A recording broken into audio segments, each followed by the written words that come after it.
Hello everybody and welcome to this JavaScript course for beginners. So this course is going to aim to teach you the fundamentals of JavaScript and give you a really good introduction so you can follow along with some more intermediate and advanced topics after completing this. This is not going to be a full comprehensive overview of JavaScript. It's really just an introduction, and this is going to be great for beginners or people that are just getting started. So don't worry if you've never programmed before, you can definitely follow along with this. And if you have, then that's just going to make it easier to understand all of the topics that I'm going through. So one last thing I'll say before we get started, this course that you're looking at right now used to be 16 individual videos. So if you look at my YouTube channel, I actually have a JavaScript series. What this video is simply a combination of all of those videos into one, and I've re-edited them so it's a little bit easier to see, understand, and hopefully will just be a better experience for you guys when you're following along with it.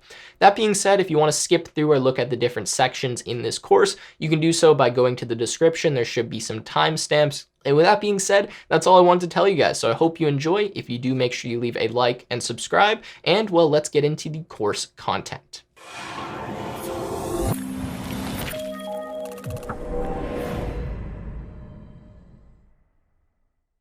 Now, I actually know JavaScript. I used to do it a lot when I was younger, so maybe 14 or 15. I'm 19 now, for any of you that are wondering. And I really wanted to get back into it because it's growing as a language rapidly, and there's a lot that you can do if you know both Python and JavaScript. You can move into kind of a full stack developer position where you understand the front end and you understand the back end. So that's an advantage for any of you guys if you do know another programming language, especially something like Python or kind of a back end web technology. If you learn something like JavaScript, that is really a complementing skill, and that's the reason that I want to teach it to you guys. But what really is JavaScript? Now, I'm sure some of you guys don't really understand exactly how it works or what it is, but essentially JavaScript is a language that is run primarily from your browser. So unlike Python, which is typically a server-side language, which is going to run off a Linux server and be responsible for doing the back end of websites and HTTP requests and all of that, when you have JavaScript, what it's going to be doing is dealing with some front-end information. So it's actually going to run directly in this Chrome web browser, and it's going to be responsible for your interaction with the page. So essentially, say I click a button. So here, download for Windows. And we're going to talk about this in a second. That will run a JavaScript function that will actually, download this. And same thing with a lot of other features on this page and just other web pages in general. If you see any kind of games made in the browser, chances are they might actually be made with JavaScript. And there's just a lot of things that you do kind of front-end wise using that technology. Now, this is great and makes this language super flexible and really great to learn because this essentially means you can develop for any platform if you know JavaScript. Whereas something like Python, you need to make sure you have a compiler on that actual computer, and it might not necessarily work depending on what environment you're in. Whereas JavaScript, all you need is a web browser to actually run that code, which means essentially one JavaScript will work on any device, any computer, so long as it has a web browser. That being said, JavaScript is also a massively growing language. A lot of high-tech companies are looking for people that know JavaScript, and it's a really easy way to get into kind of web development and actually secure a job, especially if you don't have an education or a background in computer science or software engineering or something like that.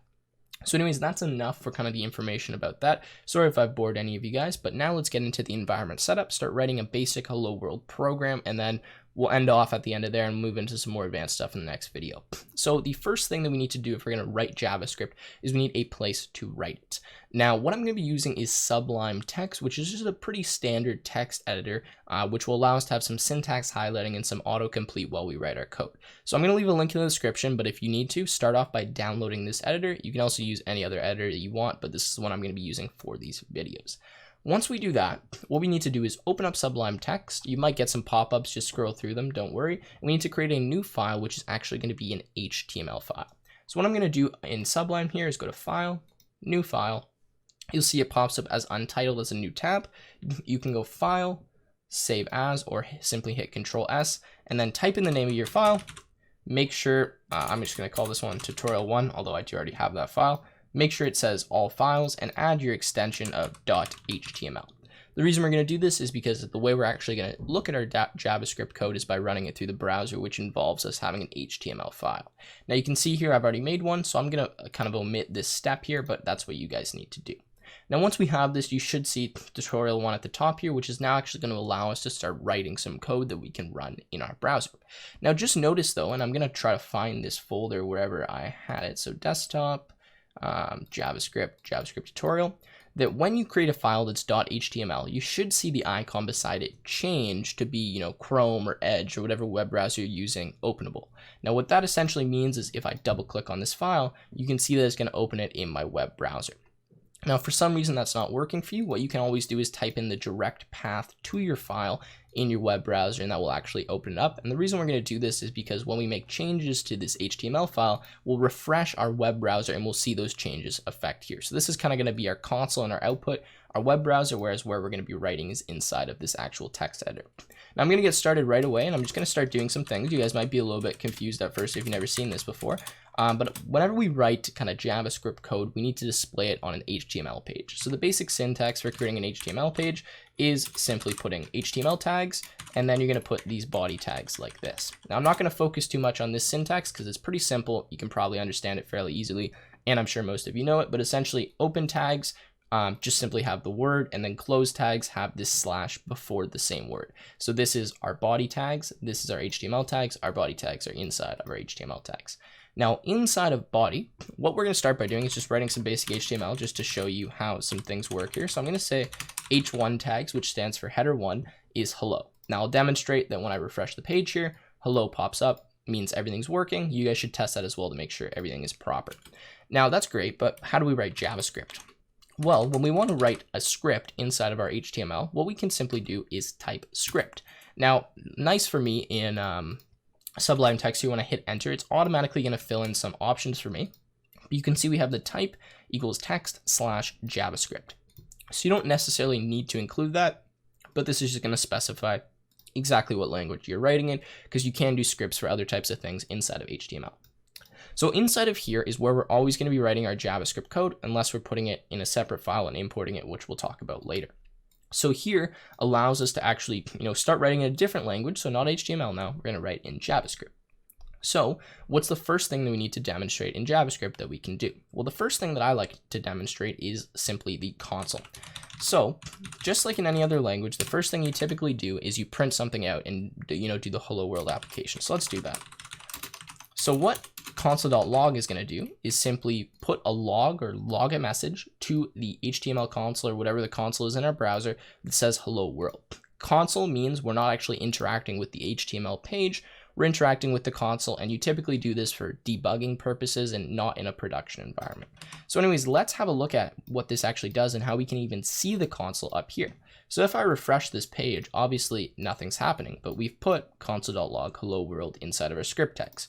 How do we see this? Well, we need to open up the console. Now this might be a little bit different depending on what web browser you're using, but in Chrome it's pretty easy to do this. Right click anywhere on the page and click inspect.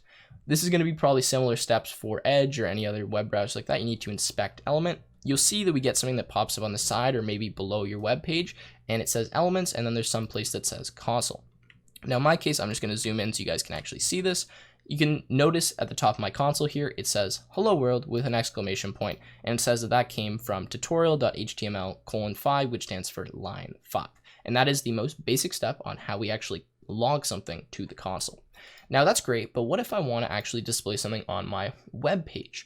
Well, what I can do if I want to show something on my web page is use something called document. Now this is kind of the main thing that we need to understand here in JavaScript. We have two main areas that we can kind of write to. We have console, and we have document. Console is going to be something that, the user doesn't see. It's in the background. It's in that console tab, whereas document is actually referencing the HTML document itself, which means we can write information directly into the HTML document. Now, when we want to write some HTML directly into the document, what we do is document.write. And then inside of here, we're going to put quotation marks and we're going to put whatever it is that we want to write. So in this case, maybe I want to write an h1 tag like this that says hello. Then we'll do h1 hello like that. And what this is actually going to do is write this directly to the document. Now there's something that I noticed I didn't mention here, so I'm going to add it quickly. Whenever we write a line in JavaScript, we need to add a semicolon at the end of it. This simply ends for terminate the current line, which means get ready to read the next instruction that we're going to have below this. Now, this is kind of the basics. This is involved in a lot of different languages, but there will be some specific lines we don't need semicolons for, but I'll talk about those when we get to them. I also want to mention what I'm doing in here. Notice that I put this in quotation marks and that I haven't just left them like this. And then what I put in quotation marks, it actually ends up changing colors. Now this is important, and typically when we're writing things inside of here and we're just typing them in, we need to put them inside of quotation marks. We're going to talk about this more in detail in later videos as we go into data types and all of that, but just understand that for right now, if you're going to be writing something or logging something, you're going to need to put it inside of quotation marks for that to work. And what I've done here is simply put some h1 tags hello, and I've written this into the document, and we'll add an exclamation point so we can see the difference here. And now what I'm going to do is just refresh the page and show you what happens. So now you can see that we actually don't get anything in the console because we haven't logged anything, and we get hello directly underneath it with an exclamation point because that's what we wrote. So we can actually write, HTML directly to the document by doing that.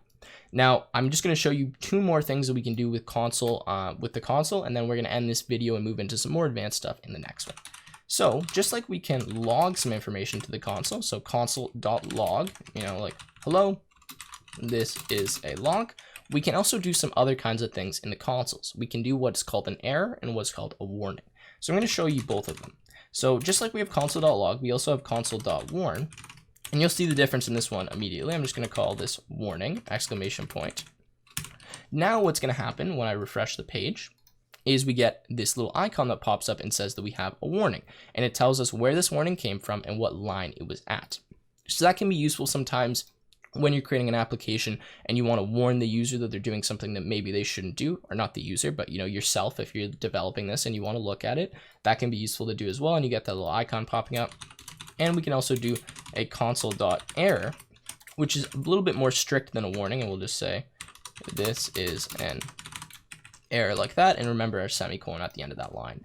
So let's run this. We get this is an error, tutorial 8. And we get this little X here. And you notice this is obviously a stronger kind of statement than this warning. So log, warning, error, and this was document.write. And those are kind of the fundamental things that we always learn when we start learning a language. How do we do logs? How do we write some stuff? And obviously it's document.write to write some HTML directly to the document. Well, it's kind of boring to just like write some stuff and, do some errors and warnings. How can I actually change the value of this? How can I move it around? How can I change the color? I'm not going to show all of this, but I'm going to give you the basics, and this is something we're going to work towards as we move through this videos.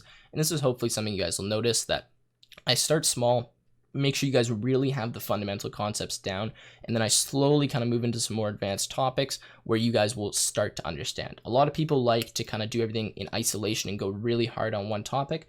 That's good in some instances, but if it's too advanced and you don't get it, it's really detrimental to kind of the learning process, in my opinion. So anyways, let's now just look at what we did last time. So we see we have this hello, this is a log, warning, this is an error. That's great. What I'm going to do is actually remove all this now, and we're going to do something so we can modify this h1 tag and actually get the value of it. Now, in HTML, we have something called IDs, and IDs are typically the way that we're actually going to reference and access specific elements in our document. So in this case, what I'm going to do is set an ID for my h1 tag, and I'm just going to call this header. Now you can make this ID whatever you want, but make sure you put it in quotation marks and make sure it kind of looks like this format here, so header. And what I want to do is I want to get the value or change the value of this h1 tag. Now, how to actually reference this element? Well, like we talked about in the last video, we have something called console and we have something called document.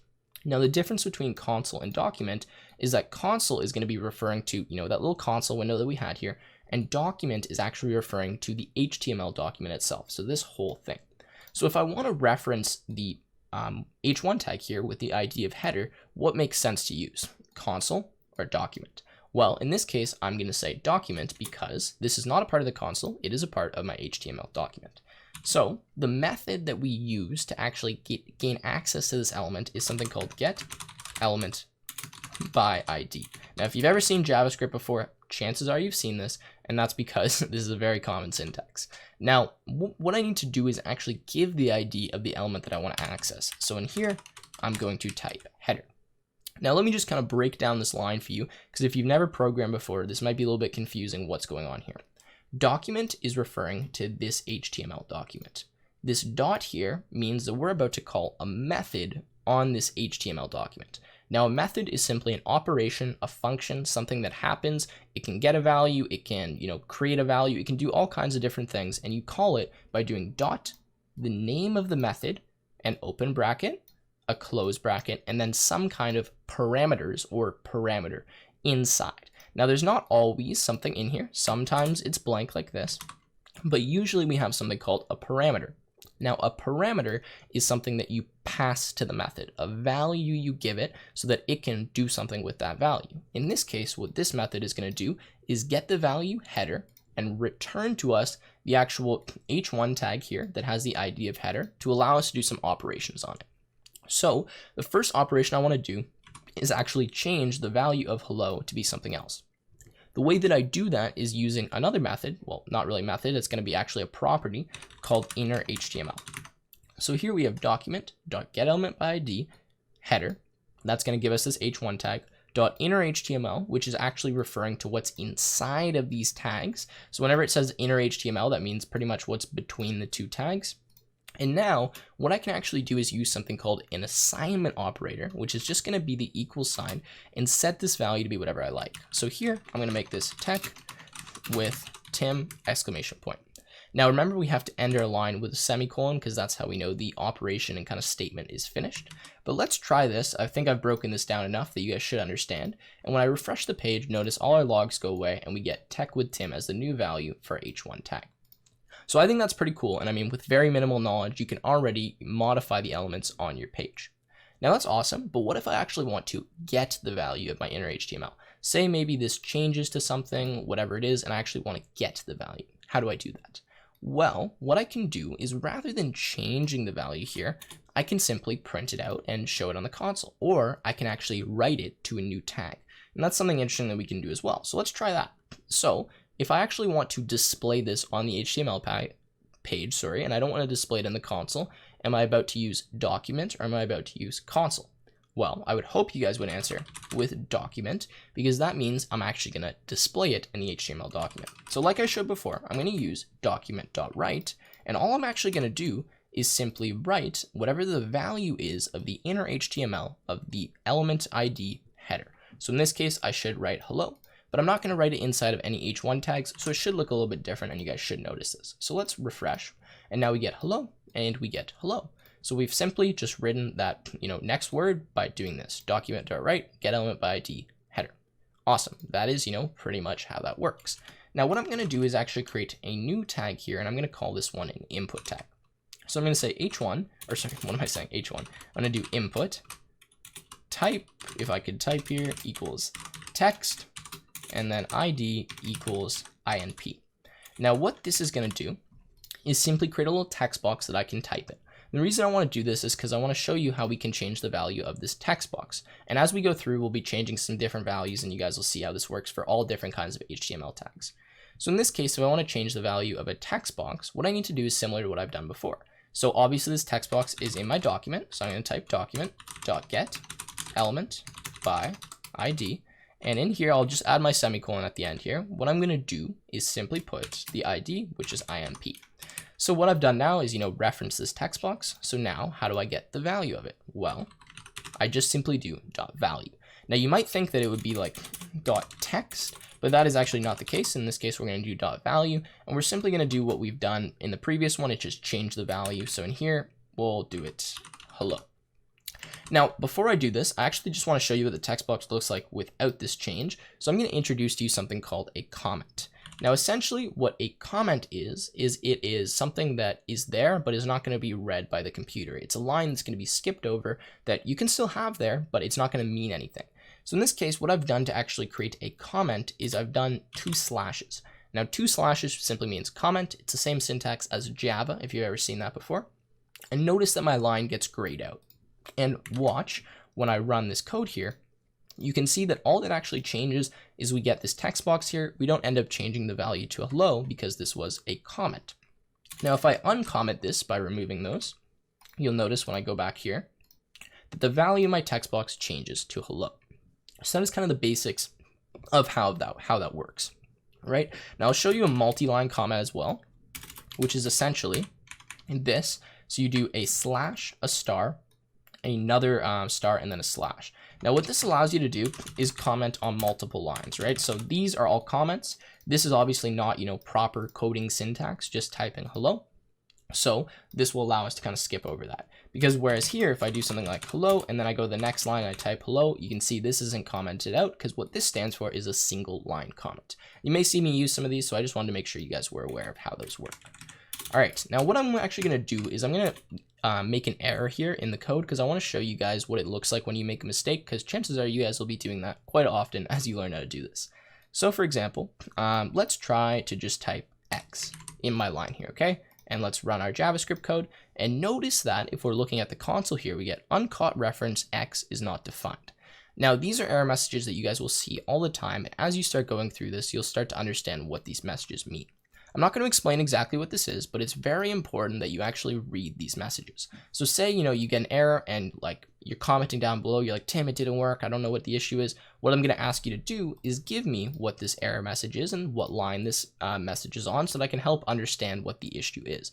So these are meant to be useful messages that kind of tell you, what's going on in your program, what's wrong. And here we're getting a message saying X is not defined, which essentially means we don't know what X is, right? This is not valid. We can't put it here. And don't worry if you get an error, because all you need to do is fix it. And there we go. The error goes away. So that's what I wanted to show you. You guys will get all kinds of these, and it's really important that you kind of look up those error messages and start understanding what it is that you've actually done wrong, because that's the fastest way to learn rather than, just sitting there and kind of going, how does this work, right? It's really easy. Just go to the internet, look it up, and figure out what the issue is. Okay, so that I think is really all I wanted to cover. I'll show you one more thing, which is, let's say we want to print out the value of our text box, and this is, let's see, actually, console.log document.getElement. So in theory, what this should do is print out what the value of our text input box is, right? And that's exactly what it's going to do. So I'm going to show you now how this works. So what we've done is we've simply logged the value of document.getElementByID input value, right? So when we look here, you can see that up in here, we get nothing. But what if I type hello? Do we get a log that says hello? We are printing out the value of whatever's in our input box.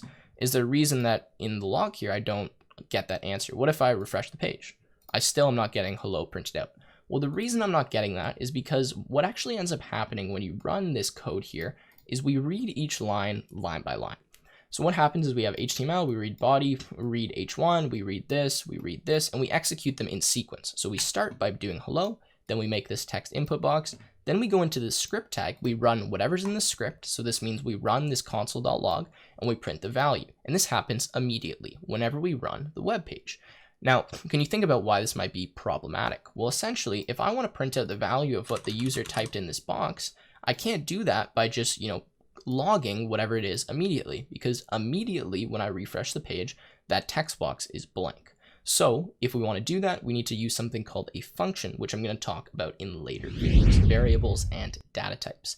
Now, variables and data types are kind of the core fundamentals of any programming language, and they're usually fairly similar, but you need to understand them before we can move any further. So let's start by talking about data types, and then we'll get into variables. So in Java, we have something called primitive data types. Now, you're not going to know the difference between a reference and a primitive data type, which are the two data types we can have until much later in the series, but I will tell you the ones I'm going to show you today are called primitive. Now, primitive essentially means these are defined at a programming language level. They are kind of standard to this specific language, and the way that they work has a defined, set of things that you can do on them. I'm having trouble explaining them because if you don't know reference, it's hard to give you kind of a comparison. But for now, everything we're using is going to be primitive, and just that's all you really need to understand. Anyways, let's talk about our data types. We have, and actually I'll do these in comments. We have a string, we have a number, we have a Boolean, we have undefined, and we have null. And these are the 5 primitive Java data types. So let's add that here. Primitive. Definitely primitive. Butchered that word. Anyways, there we go. Okay, primitive. So what is a string? Well, we'll do it actually before the comment. A string is essentially anything inside of double or single quotation marks. And that is all that a string is. Essentially, the rule for a string is if it's inside of quotation marks, double or single, it is a string. Doesn't matter what's inside of it. If it's inside of there, it is a string. And that is the only thing you need to know to remember strings. Now, a string is a kind of collection of characters. So if I do something like this, this is a string and the value is hello. If I do something like 23, this is a string, the value is 23. Why is it a string? Because it's inside quotation marks. That's all you need to know. Collection of characters. I can do random characters. I can do, anything I want inside of these quotation marks. Okay, number. What is a number?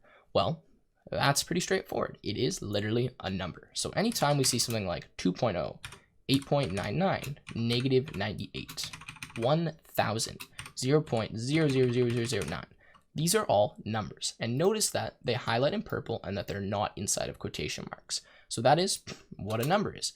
But as soon as I decide to put quotation marks around any of my numbers, they immediately become a string. Awesome. Now, just in case you see in other languages, I'm just going to let you know that if you do something that doesn't have a decimal point, that's typically referred to as an integer. And an integer is anything that is, doesn't have a floating decimal point representation. Whereas if I do something like 1.0, this is now what we call a float or a double. Now, this isn't important for Java because these are all classified under the name JavaScript. But for other languages, you might hear that. So I feel like I should mention that to you guys. Okay, Boolean. This one's pretty easy. This is literally the values true or false. So Boolean just simply stands for true or false. You can either have true or you can either have false. There's no other values that fit into this category other than those two. And notice that when I do true with a capital T, that is not the same as true with a lowercase t. So these two words, exactly the two words I've typed here, are the only values that are considered Boolean, and we'll talk about those later and why we use them. Undefined. Now, I'm not going to type anything here.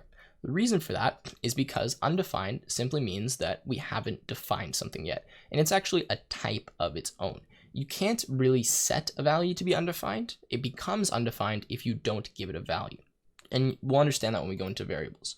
Now, null is very similar to undefined, except it's actually a set value. So null means, we're not storing anything yet. It's almost like, hey, we've set up kind of this empty container. We want to put something there just so it's okay, we have something, but it doesn't mean anything. And that's what null is. So when you type the word null, that's the type itself. That's all that's considered null. And we'll talk about the difference between null and undefined later, but they are very similar in nature.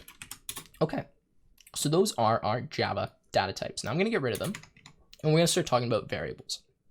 So variables are capable of storing any kind of data type. Now that could be a primitive data type, or it could be a reference data type. Again, you don't need to know the difference, but a variable is capable of storing some value. Now the way that we define a variable inside of Java was a few different ways, I keep saying Java, but I really mean JavaScript, just because I do program in Java, so sometimes I mix them up. But anyways, the way that you define a variable in JavaScript is using the var keyword. Now, the first step when you're using a variable or going to make one is to declare it. And that's what this statement is going to be here. Declaring, creating, defining, those are kind of the words we use to say that. So here what I'm going to do is I'm going to create a variable, and I'm going to give it a name of x. So I'm going to say var x. And I'm going to use what I call the assignment operator, which is an equal sign, to assign a value to the variable x. So in this case, I'm going to put 6. Now I'm going to put my semicolon to denote that we're ending this line, this operation. And what I've done here is simply define a variable x, which is equal to 6. Now I'm going to show you, and I'll just do this here, and you guys can guess what's going to happen. What happens when I do console.log x? So if I run my web page and I do console.log x, what am I going to get? Well, before I tell you, let's run this, and you guys can have a guess here. So there we go. And notice I was looking up if you need to even use this before because I totally forgot. But anyways, we get 6 printing out to the screen. So how did that work? Well, the variable named x stores the value 6, and when I gain access to the variable x, so when I type x here, it looks for the value of x, which in this case is 6, kind of subs it in, so we go 6 there, and then it prints that out to the screen. And this is the very fundamental basic way that variables work. There's some name, some kind of pointer almost to an object, and when we access that name, it gives us the value that's stored inside of it. So just like, when you have in math and you say like 3x plus 2 equals 9, whatever you want, some value like that, x is a variable and it has some value. You need to determine the value of it. So it's a little bit different in programming because we just typically set up variables that are going to hold some information, we modify them and change them, but that's the basic concept behind a variable. Some name that points to some value, holds some value. When we access that name, we can simultaneously access that value. Now let's talk about changing variables. So here we've defined a variable called x equals 6, but what if I want to change this variable to be the value 9? Well, since I've already defined my variable by putting this var keyword here, all I need to do is simply say x equals 9. And now if I log x, notice that our value changes to 9. So that's how easy it is to change the values. Now, I want to talk about some rules when we deal with variables and kind of how we name them appropriately. So typically, and for right now, there's a lot of different ways to define variables. We're going to stick with this var keyword, but we'll talk about some others later. And we need to define a name after we put var. That's going to be whatever we're going to store. Now, usually we need this variable name to be meaningful. It needs to store something that makes sense. And the reason for this is when we look back at our program later, we're going to see all these different variables, all these different names. We're going to have no idea what anything means if we kept naming them like T, Z, C. We don't know what those variables mean. So we typically name them something that makes sense for what the value they're going to store. So let's change this up a bit, and let's say actually I want to create a variable that's going to store my name. Well, what I would do is I would say variable name, which is going to be the name of my variable, but coincidentally, actually the value name is equal to, in this case, Tim. Now, quick quiz for you. What data type is Tim? Well, Tim is a string. So what I've done here is define a variable called name that's storing the value Tim, which is of type string. So these variables can store obviously all those different things, but it's important we know these different types because the type of variable will allow us to do different things with it, sorry. So let's print out name and just make sure this is working. There we go. We got Tim. Awesome. Good to go. Okay. So let's create some other kind of variables. So let's say var t hello equals 5. Now, this actually has an issue with it, the variable that I've created here. And this is what I want to get into my next point in.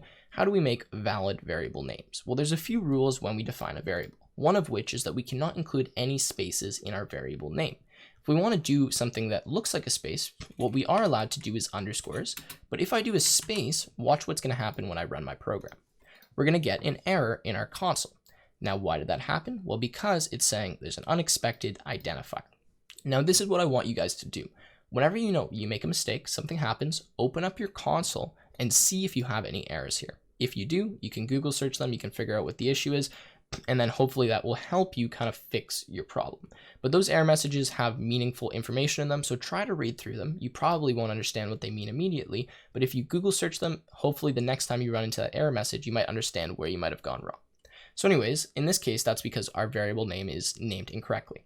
So what I need to do is either add an underscore or change it so that it has the rules applied to it. Now, some more rules for variables are that you're allowed to use any characters, so any characters on your keyboard that are letters or digits. And that means I cannot use like brackets and all these other symbols inside a variable name. I need to use only letters and numbers, and those letters can be uppercase, lowercase, that doesn't matter. Obviously, you can do the numbers how you'd like. Another rule that applies to variables is you cannot start your variable with a number. So I can't do something like 5 hello. And you can see we're getting highlighted like this. There's an error here. What we need to do is we could do something like hello 5. We could do, h3loo. That's fine. We just can't start with a number. So those are kind of our basic variable names. Now, if we want to do a variable that, says has like 3 or 4 words combined into it, say for example, hello world, it makes sense to typically separate your words with an underscore or to do some camel case like this. So hello and then capital on the next word so that it's easier to read. So I just figured I'd mention that to you guys. Okay, so there we go. We have our variable name. We have our variable hello world. Now what I'm going to do is do something you guys probably haven't seen before, which is actually set the value of hello world to be equal to name. Well, what is this going to do? Well, what we're going to do is we're going to look at hello world. We're going to say, okay, this is equal to 5. What we're going to do now is change the value, and we're going to change it to name. What does name store? Name stores the value Tim, so that means if I print out hello world like this, we get the value Tim. So that is totally valid. We can definitely do that. We can set a variable to equal another variable, and that is totally okay. And notice that if I actually change the value of name, so I say name equals hello like this, let's see what happens. Nothing changes. And that's what I want you to notice. Because I defined hello world equals name before I changed the value of name, hello world is still going to have Tim as its value. And that's because when I defined it here, Tim was the value of name, but then I changed name after here. So let's actually console.log name like this and show you what that is. So we'll do it before like this. So we'll do it right when we define it. Then what we'll do is we'll set this, we'll change it, and we'll print it again. So let's have a look. So we get Tim. obviously we get Tim again because we printed hello world, which was equal to name, and then we get hello. So that's kind of what I wanted you guys to understand, is that the sequence in which we do this is very important. Just like if I try to print, say, hello world up here at the beginning of my program and we run this, we get an issue, we get undefined. And the reason we get undefined is because we don't know what hello world is. We haven't defined that variable yet, and that's what's printing out. So anyways, that has been variables. I've tried to go through a few different examples of, issues that you guys could run into using variables, the different naming conventions for variables, as well as the different data types. So again, remember, we have our strings, which is our quotation marks. We have our numbers, which is essentially any numbers. Oops, I don't want a character there. Can have decimals, doesn't need to have decimals. It can be negative as well. And then we obviously have our Booleans, which are true, false. We have our null values, and we have our undefined values. What is an operator? Well, essentially an operator is something that allows us to perform some operation on data, or on operands. Now, to demonstrate this to you, I'm just going to start by declaring two variables. I'm going to set x equal to 10, and I'm going to set var y equal to 5. Now, someone was mentioning to me in previous tutorials that I do not need these semicolons. So apparently you don't need those while you're actually writing your JavaScript code. I'm just so used to the other languages I write in that need the semicolon. So anyways, that's something to note. You don't need to add those, but by habit, I probably will. The benefit of adding these, though, is that if you do that, you can actually assign or do more than one thing in the same line. So for example, if I wanted to define another variable z and I didn't want to do it on a new line, as long as I'm separating these statements by semicolons, I'm actually able to do that. Okay, so anyways, let's continue now. All right, so let's just get in and talk about what the operators are and what they do. They're pretty straightforward. I'm certain most of you will understand them. So what I'm going to do is create a variable called z, and what I want to do is I want to store the result of the addition between x and y. Now I'm sure you guys can guess how you do this. X plus y. In this instance, our operator is called plus, or the addition operator, which is right here, and our operands are x and y, and that is, the basics of doing this, of what operators are. Anyways, what I'm going to do is just log my result to the console here so you guys can see it. So let's refresh that. We get the value 15, and we're certain now that this addition operator is working. Now I'll go through a few other operators pretty quickly just because this is fairly straightforward. So we obviously have our subtraction operator, which is going to do a subtraction between x and y. So our value is 5 here. We also have our multiplication operator, which is an asterisk. So that's above the 8 on your keyboard. That's obviously going to do multiplication. So 50 is our answer there. We have our division operator, which is simply 1/. This will do our division, give us a value of 2. And we have one more operator that I'm sure a lot of you may have seen before, which is called modulus. Now, I'm going to stick on this one for a second just because a lot of people get confused with this operator. What this operator does is give you the remainder of a division. So if you remember back kind of to elementary school when you didn't really deal with decimal numbers, when you used to divide two numbers, what you would do is figure out how many times the divisor, or whatever I guess the thing is that's going into the number, can go into it, and then you would calculate a remainder. So to give you an example, let me just change our values here. So we do something like 10 divided by 4, and we say we're not allowed to use decimals. We're only allowed to use whole numbers for finding the answer to this. Well, what our answer is going to be is, okay, how many times can 4 go into 10? Well, 4 can go in twice. So that means we're going to have, automatically we know we're going to have 2 as our starting number. And now we know it's going to be like 2.42 or something like that. But the thing is we can't use decimal numbers. So we say, well, we can divide it by 2, and we have a remainder of 2. And that is our answer to this question. So what this modulus operator does is give you the remainder aspect of any division. So in this case, we know the remainder is going to be 2. So let's actually run this and see. Our remainder is 2. I know it didn't change, but anyways, let's change this to 3 now, and I'll show you.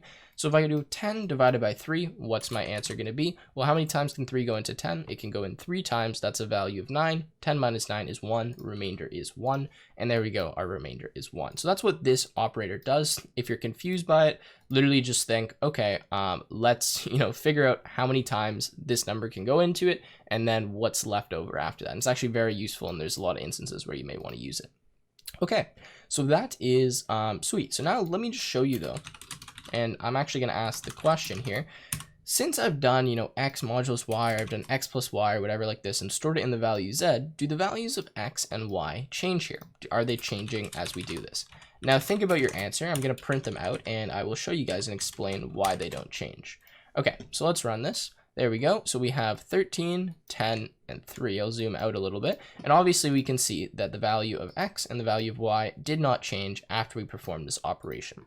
And the reason they did not change is because I am actually not changing the values of x and y here. I'm simply getting them by writing them and storing the result of their addition in the variable z. So the only variable that's going to be changed or declared is going to be the variable z. Even if I decide to do something like x plus y here, we'll add our semicolon and we run this again, we can see that those values still aren't changing because we haven't told x and y to change. We've simply got the result of their addition. So what if we want to change x and y and perform some kind of operation on them? So let's get rid of all this and let's talk about how we can do this now. So actually, there's another kind of assignment operator that we have that has to deal with these logical operators too, which is something called plus equals. Now what x plus equals is going to do is say x is going to be equal to x plus whatever value I put on this right side here. So in this case, if I put 5 and I go console.log and we put x, now x is going to be changed to be 15. The reason again is because what this is doing is when I say plus equals rather than just plus, it's going to say, all right, x is going to be equal to whatever it was before plus 5. Let's run this. There we go. We can see now we are printing out 15. Now this works the same for all our other logical operators. So minus equals obviously works as well. We get our value of 5. We can do times equals. That's going to give us 50. We can do divided equals. That is going to give us 2. And we can do modulus equals, which is actually just going to give us 0. And the reason it's giving us 0 is again because 5 can evenly divide 10, so there is no remainder to that division. Awesome, so that is how those work. Now, I'll do the next example with y, just because why not? And essentially what we can do here is increment or decrement y. So there's another operator called increment and another one called decrement. Increment is plus plus and decrement is minus minus. Now, increment simply means add 1. Very easy, really straightforward. And if I run this now, we can see that y gives us a value of 4 rather than 3 because this plus plus simply adds 1 and stores that in the value y. Rather than if I were to do y plus 1 like this, you can see that the value of y actually doesn't change. All right, so y plus plus, we know how that works. What about y minus minus? Well, this is decrementing, so simply subtracting 1. That gives us the value of 2. And those are our logical operators.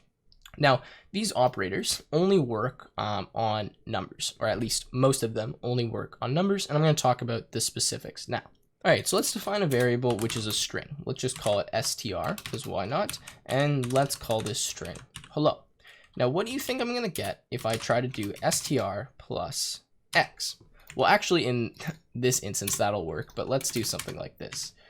Var z equals and str plus x. Let's see what happens when I print z. What do you guys think we're going to get here? All right, so let's run this. And you can see we get hello 10. Now, whenever we have a string and a number and we're adding them together, what ends up happening is we simply convert the number to a string and just mush it together with whatever that string is. So what we've done here is we said, okay, we're going to have hello. We're going to add that to 10. Well, obviously, these are not both numbers, so we can't get some logical answer that makes sense. So what we'll do is we'll convert 10 to a string, and we'll just kind of append it and put it on the end of hello. And that's exactly how that works. And this is another thing that we call string concatenation. Now, concatenation is typically done between two strings, but I guess it works here with a number because we just convert them into numbers. But let me show you what happens if I do something like str2 equals hello world. And let's now actually get rid of this value z, and let's simply do str plus str2. Well, you can guess based on what happened when we added 10 to this string, what our result is going to be. Well, in this case, what we're going to do is simply have hello, and then we're just going to mush world right beside it. We're going to concatenate them, join them together, and that's going to be a result, which is going to be hello world, and this obviously is going to be on one line. Let me zoom out. And with no spaces. Now, if we wanted a space, all we'd have to do is add a space there or add a space there. So if I run this, we can see we get hello world. So that's useful to know, especially when you're printing different things out, but it also means, you can mush two strings together, and all that's going to happen is you're going to take the one string, your base string, and you're just going to add the other string directly to the end of it. Again, spaces, you have to add them yourself if you'd like them to exist, and that is called string concatenation. Okay, So that is cool. It's not exactly what I wanted to show, but I also want to talk about, what happens if I try to do something like hello -3. Well, what is this going to give us? So this is not a concatenation because we're not joining two strings. We're not combining them together with that plus sign. So what is this going to give us? Well, let's refresh this and we get an error. str2 is not, oh, okay. Well, let's just get rid of str2 for a second and let's run this. Okay, run. Nan, what is that? Well, this essentially means that we cannot do this operation. Whenever we try to do an operation like this in JavaScript, rather than actually just crashing, which is nice, we're just going to get this nan, which simply stands for, this, we don't have, there's no answer to this. We don't know what the answer to this is. You can't do that. Same thing if I try, actually multiplication might work. Let's see. No, multiplication doesn't work in this. So when we do the multiplication, we get nan as well, which is saying, I don't know how to multiply a string by 3, so I can't give you an answer to that state.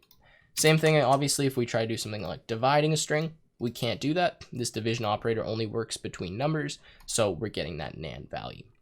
All right, so that is kind of how that works. I wanted to show that obviously, if you try to use an operator that can't be used on a string, you're going to get an issue. In this case, you're not getting an error. We're not crashing the program, but it's simply saying that we can't evaluate this statement. We don't know the answer to it, so we get that nan value.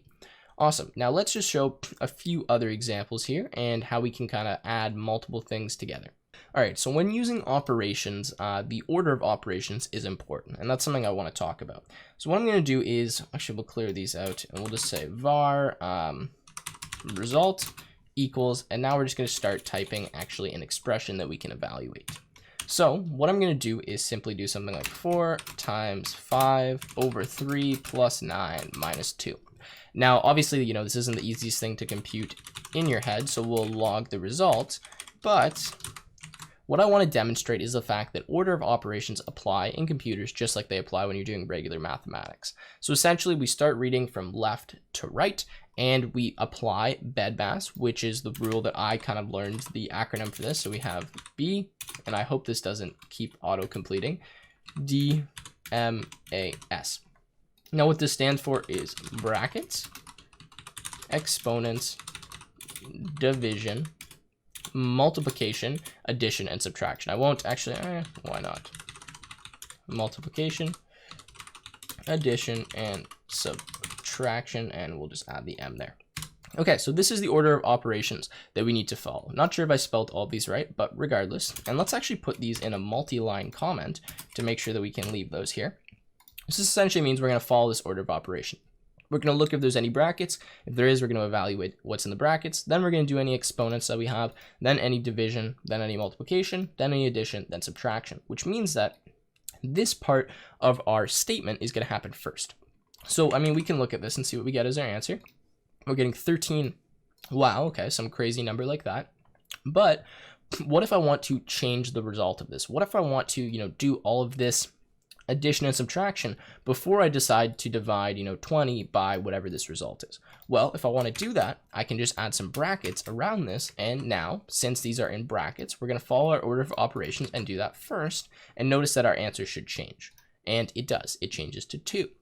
So that is, exactly how this works. We can put things in brackets if we want to define when they're going to be operated on. So this needs to happen before this is divided by that. And we could do the same thing here, where if we wanted to do, 5 divided by all of this and then multiplied by 4, let's have a look at what that answer is going to be.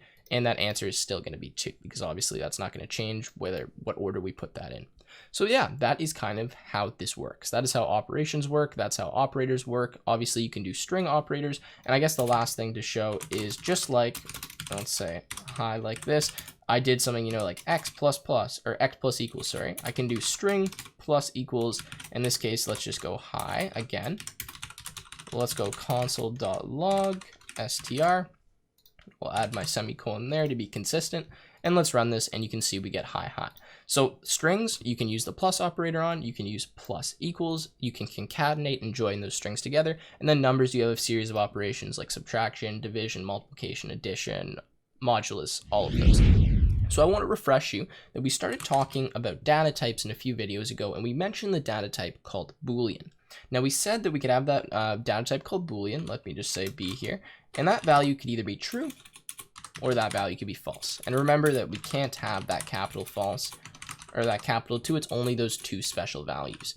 But what are the point of those values and where do we actually use them?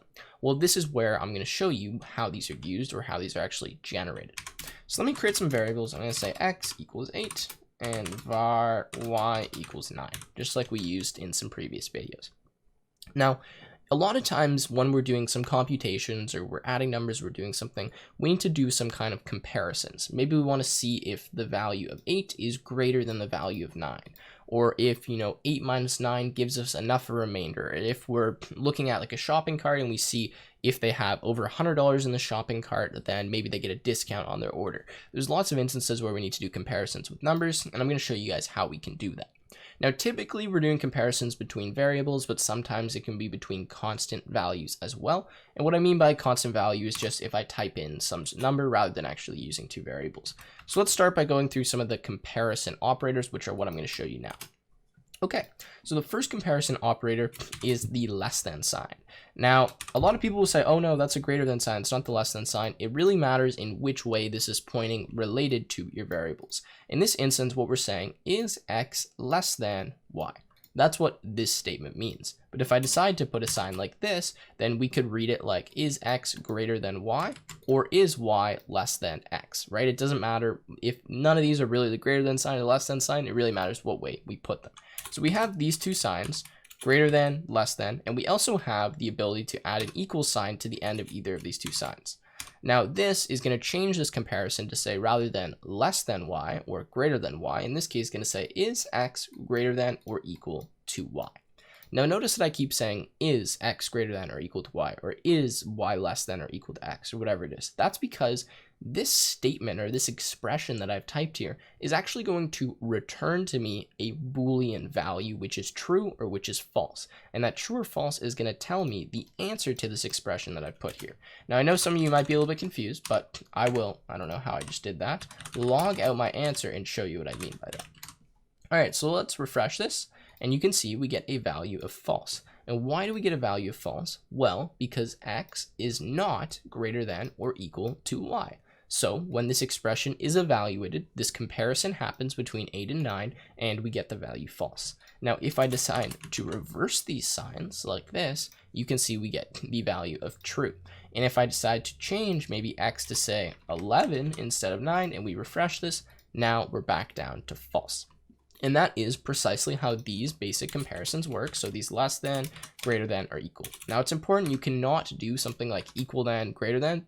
This is a different statement. You can see it's just changed colors completely when I do something like that. So make sure you add the equal sign after that comparison operator. All right, so the next operator to talk about is actually the equivalence operator, which is the equal to, or the two equal signs. So is equal to is what we call this. Now notice that this is two equal signs and not one equal sign. Now one equal sign is what we call the assignment operator, and that is assigning some value to a variable, right? That's typically what we're doing with the assignment operator. Whereas with these two equal signs, what we're doing is checking for equivalence. Now there is another operator which is the three equal signs, which stands for is equal to value and is equal to type. Now, I'm not going to explain really how this works in difference with the two equal signs because it's kind of hard to understand until you get into objects and some more advanced data types. So we'll talk about it as we go through later. But for now, just understand that you can use the two equal signs or the three equal signs, and 99.9% of the time, these are going to do the same thing and they're going to achieve whatever, functionality is you're trying to get at. Now, equal then, equal then. So this is just going to compare if these two values are the same. So obviously in this case, 11 is not equal to 9. So let's do this comparison and we can see we get the value false. However, if I were to change my value y to be 11 and we do this comparison, we get true. And just notice if I add a third equal sign like this, we get true as well. Now, if you're in doubt and you're like, well, do I use 2 or do I use 3? Just use 3. We'll explain why later, but just use 3. Now let me do something. I'm going to change this to 11. I'm actually going to try to demonstrate the difference because I feel like it's important enough to try.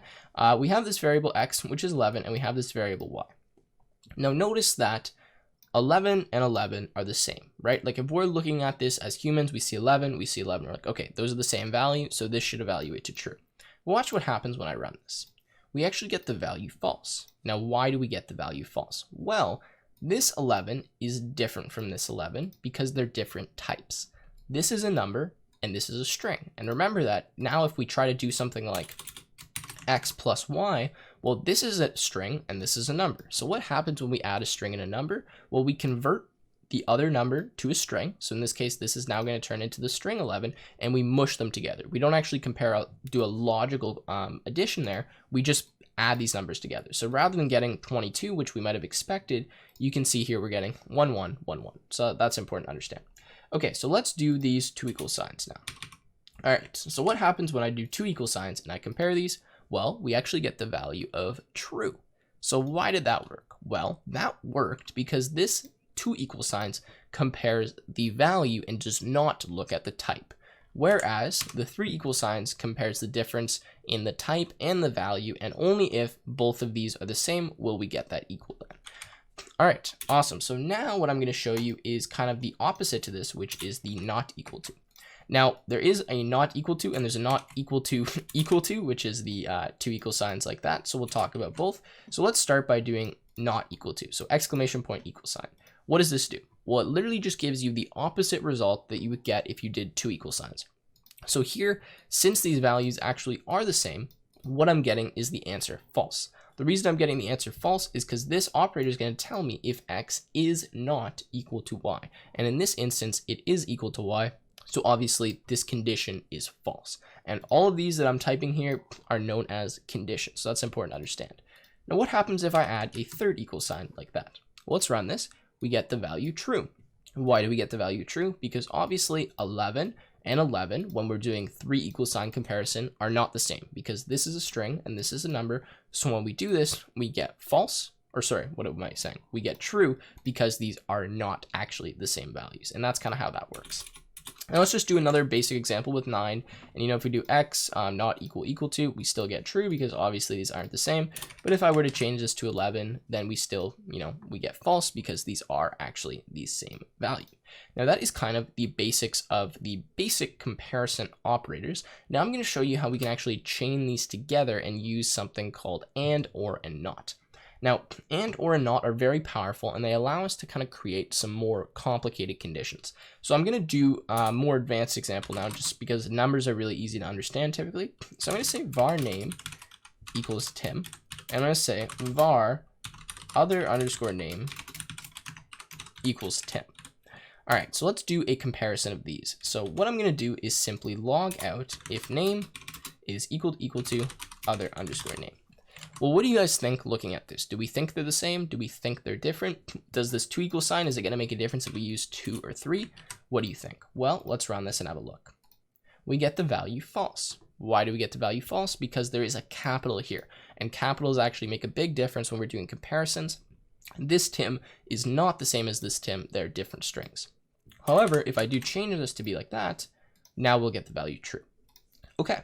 So that's great. We've done those comparisons. Now, what I'm going to do is actually add some other variables. So we'll say, we'll add some more numbers here. Var x equals 10, var y equals 9. Now, what if I want to print if name is equal to other name and another condition is true? What if I want to chain multiple things together and see if those two things are true? Well, what I can do is actually use what's called the and operator, or the and kind of comparison chain, or whatever you want to call this. Now, this is what this looks like. Two and signs. These are above the, what key is it on your keyboard? The 7 key on your keyboard. And what this is actually going to do is compare both of these conditions together and see if they're both true.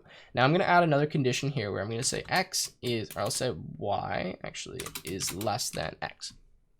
So what this and does is it starts by evaluating the condition on the left side, which in this case is name equal to other name.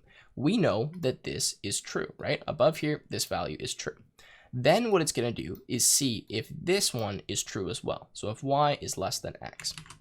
Now, if both of these conditions are true, and only if both of these conditions are true, this whole thing that we've typed here will evaluate to true. If one of them are false, or both of them are false, it doesn't matter which one, or if both of them are false, then we're going to get a false value. So let's refresh this here, and we can see we get the value true, because we know that this is true, and this is true. But what if I do y is greater than x. Well, obviously we know this is true, but we know that this is false. And since this is the and kind of chain comparison, I don't know the actual proper name for it, we're going to get the value false. And we can see that here. So this and checks if condition 1 and condition 2 are true. And we can go through and we can do as many ands, chain them together as we'd like. And we can do, 7 equals 9. Like we can add that at the end here. And obviously we're going to continue to get false. And what's going to happen here now is we're going to check if this and this is true and this are true. And if all three of those are true, will be true. Otherwise, if any one of them are false or any combination of them are false, we will get the value false. All right, the next one we need to talk about is OR. So let's change this to OR. Now, OR is simply two straight lines. I think you call this the pipe, but I don't actually know the proper name for this character, but it is, where is it exactly? It's kind of underneath the backspace character on your keyboard. Anyways, the OR is a little bit different than AND. What OR is going to do is a similar thing. It's going to look at the condition on the left. It's going to look at the condition on the right. And if either of them are true or both of them are true, it's going to give us a true value. So in this case, we know that this is false, y is greater than x, but we know that this is true. So if we run this, we can see, hey, what am I getting here? Name equals other name or y greater than x. That should be giving me true. Sorry, I don't know why that wasn't refreshing. Anyways, there we go, true. Now, what if I change this to be a not equal to then? Obviously, we know that this is going to be false and this is going to be false. So what is the OR going to give us? It's going to give us a value of false because, well, neither one of these are true. But if I change this now to be y greater than x, actually, sorry, this should be y less than x, my bad. And we refresh this, we can see we get the value true. So that is how the OR works. Now we can combine ORs and ANDs together.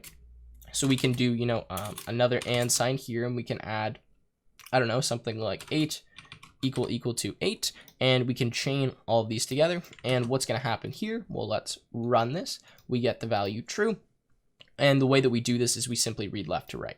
So if we're going to combine all of this, it's kind of complicated sometimes to understand how we're actually doing this. What we're going to do is compare name and other. We're going to get some value. Let's say, obviously, this is false. Now what we're going to do is say false, or what's this value? Well, this value is going to be true. So this whole thing here, if we're comparing with OR, is going to be true, like that. Then we have this AND where we're comparing with here, which is going to be true. True and true returns to us a true value, and that's how we get that. Now, what I'm going to show you finally is just a not, and then I'll do a big chain of all of them together. And I know this video has been long, but I wanted to show you guys all of this in one video. So what I'm going to do is simply show you the not operator, which is an exclamation point. All this does is simply reverse whatever the current thing is that you have. So if you have true and you put a not on it, it gives you false. If you have false and you put a not on it, it gives you true, like that. And that's as easy as it is. And this works in any condition. So in this case, if I do something like x less than y, well, we know that x is not less than y, so this is false. But since we have a not outside of it and these brackets around this condition, well, what I'm going to get is the value of true. And this is what I wanted to show you as well. We can chain conditionals by using these brackets. So let's do not x and y, or name equals other underscore name, and let's do something like 9 greater than 0. So what I've done now is chain these together. What I can actually do is put these in brackets if I wanted to, and do something like a not sign here in front of this. And now what's going to happen is we're going to evaluate this expression, get the not of it. We're going to evaluate this expression, we're going to AND them together. I think I might need another bracket at the end here. I think that's right. Yes. Okay, that is right. Then we're going to not them. Then we're going to do the OR of this side and see what that result is. I'm too lazy to calculate it, so let's just refresh. And that value is staying true. So that is how that works. This is our comparison operators. This is how we combine them. So OR and AND. Remember, OR, either one of them needs to be true or both of them can be true. And if we have that, we need both conditions to be true. And if we have a not, that's simply going to reverse whatever it is that we have. With those combinations of operators, we can create any kind of conditions that we would like. Functions. Now, we're not going to get into too much detail with functions, as I'm going to leave that until the next video. But what I want to do is illustrate to you how a function works on a very fundamental level using a basic example where we have two buttons, a button that says green and a button that says red. And when we press the green button, this text here will actually change to be green. And when we press the red button, this text here will actually change to be red. Now, how do we do that, right? So how do we make it when we press a button that we actually can change elements on the page? Well, that's where functions come in.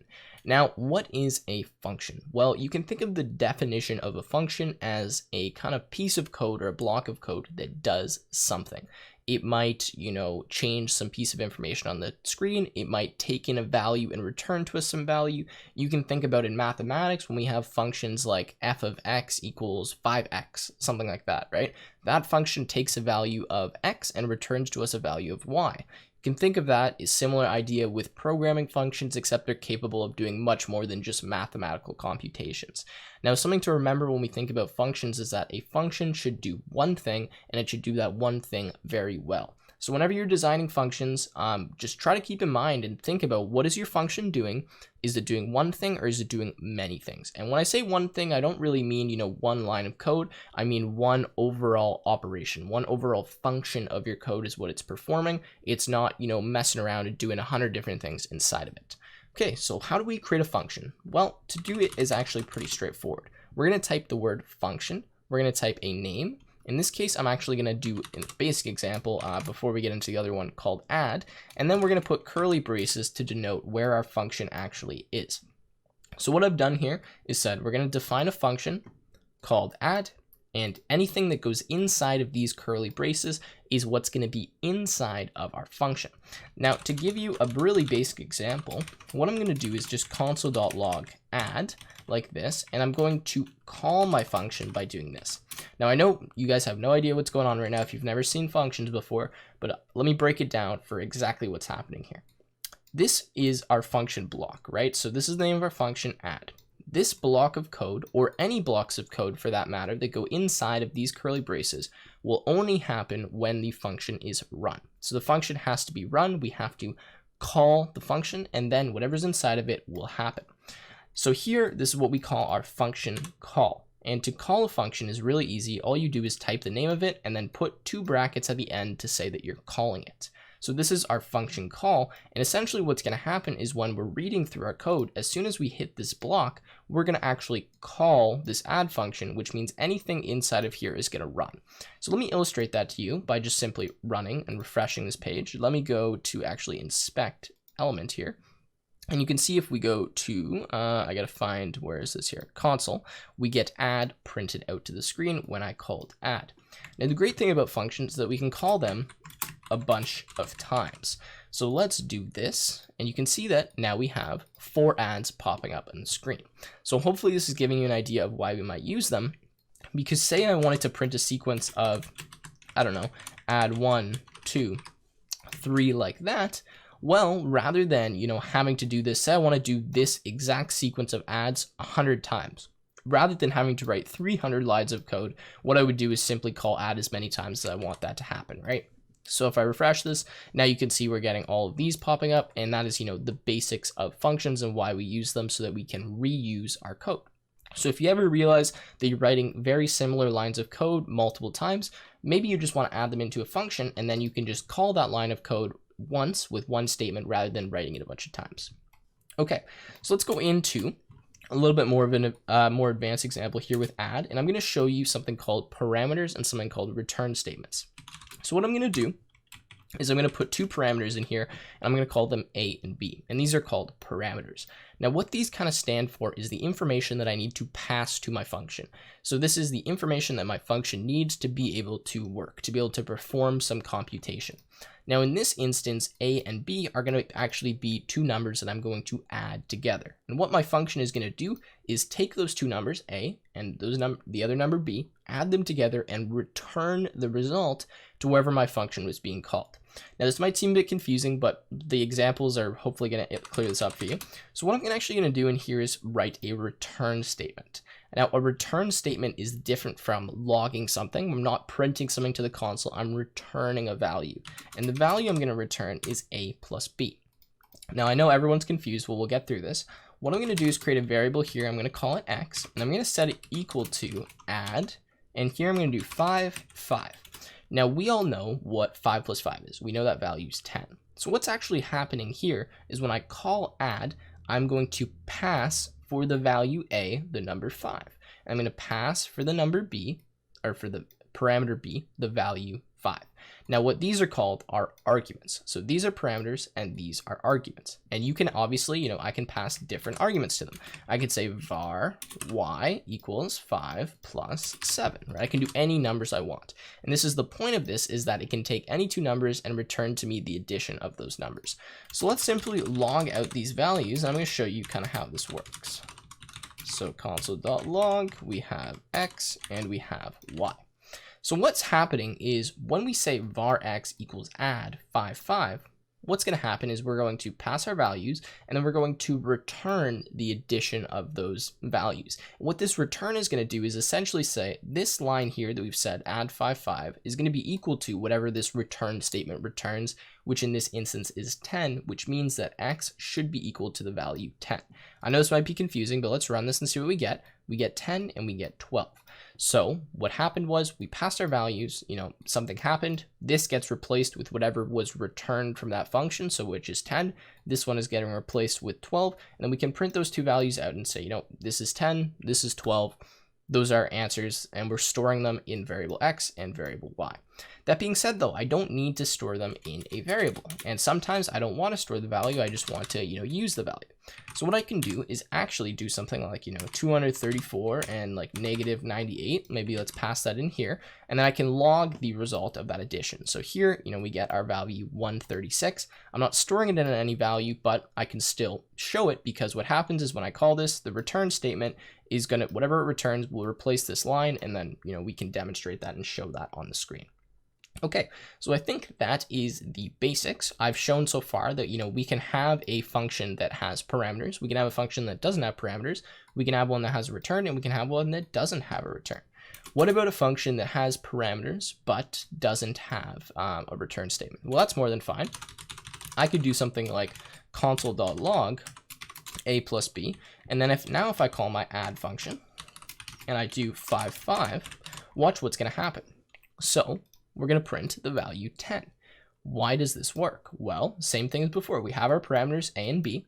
What we've done is we've called add. Notice we're not printing anything down here, but what happens is inside of the function, we print the addition. So obviously that's going to work fine. And that is how this works. Okay, but now how about some of the more cooler parts of functions that I want to get into and then finish in the rest of the video? How do we call a function from our HTML? Like I want to press this button and I want to call a function. How do I do that? Well, let me show you. So what I'm going to do is actually create a new function, and I'm going to call this function red. And all I'm going to do right now is simply say console.log red.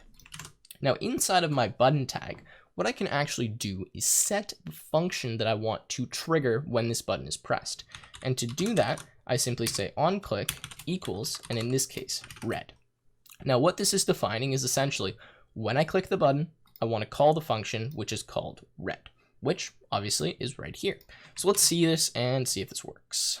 Give this a refresh. When I click red, you can see that red is printing out to the screen. And notice, obviously it's keeping track of however many times I've pressed it just to tell you that same output is showing up. And that is as easy as that is to do.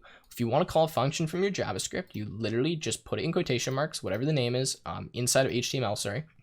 And it will call that function. Now let's do the same thing for blue or green or whatever I had. Okay, so let's call this green. And let's do console.log green. And I keep forgetting my semicolons, but I guess I don't even need them anyways, but I just like to add them. So let's do onClick equals green. Okay, so let's run this now. Refresh.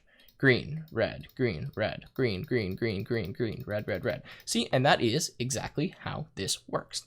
And that is, pretty cool in my opinion. Now, what you guys can do is have buttons, and when you press them, you can trigger some JavaScript, which is just the start of the really cool things we're going to be able to do later in this series.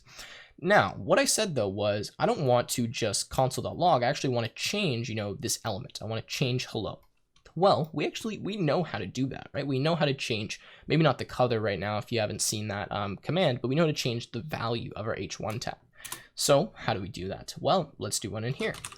document dot get element, if I could type properly, by ID. Don't know what's going on with my keyboard here. Let's do header as our ID, and then we're gonna do, what is it, dot inner HTML equals, what should we do? Let's actually just make this red for now. Great. Now let's do the same thing. I'm gonna copy this to save us the pain of typing that again, and let's put in green. So I haven't changed the color yet. What I'm actually going to be doing now is changing the value of this header tag to be either red or green when I press one of these buttons. So let's see if this works, or if I mess something up. Let's refresh. When I click red, you see it changes to red, and when I hit green, it changes to green. And that is, you know, as easy as it is to do this. Now, what if we want to change the color? Well, I'm going to give this a shot because I always forget how to do this, but I think it's something like .style.color. And I'm pretty sure this will actually change our color to be either green or red, although I don't really know, but we'll give it a shot. Okay, so let's run this. Refresh. When I press this, oh, there we go. Our color is changing from red to green. So to do that, what I did was .style.color and change that to lowercase red and lowercase green. So that is our basics of if, else, if, and else. Now, these are ways to essentially check a condition before executing a certain block of code. And this is very useful, and what a lot of you guys have been asking about in the comments, or that have realized, be like, okay, well, what if I only want to run this piece of code if this is true? Or what if I want to do this, and if this doesn't happen, I do that? Well, this is where we get into if, else, if, and else, which are extremely useful and kind of fundamental skills of the language. So what I've done so far is I've actually just changed this example a little bit. So what we have now is hello, we have a text box, and then we have a button that says click. The reason I've done this is because what I want to do for this example is have it so the user can type something into this text box, click, click, and based on what they type in, we're actually going to change the color of this field. So we could change, you know, if they type in the word green, this will change to green when they press the button. If they type in blue, this will change to blue when they press the button. That's what I want to try to do. So let's try to do that. Now, the first thing we need to actually do this is an if statement. So I'm going to run through how an if statement works. Essentially, the syntax for an if statement is you type the word if, which is a keyword. It'll highlight hopefully in this red color for you guys if you're in Sublime.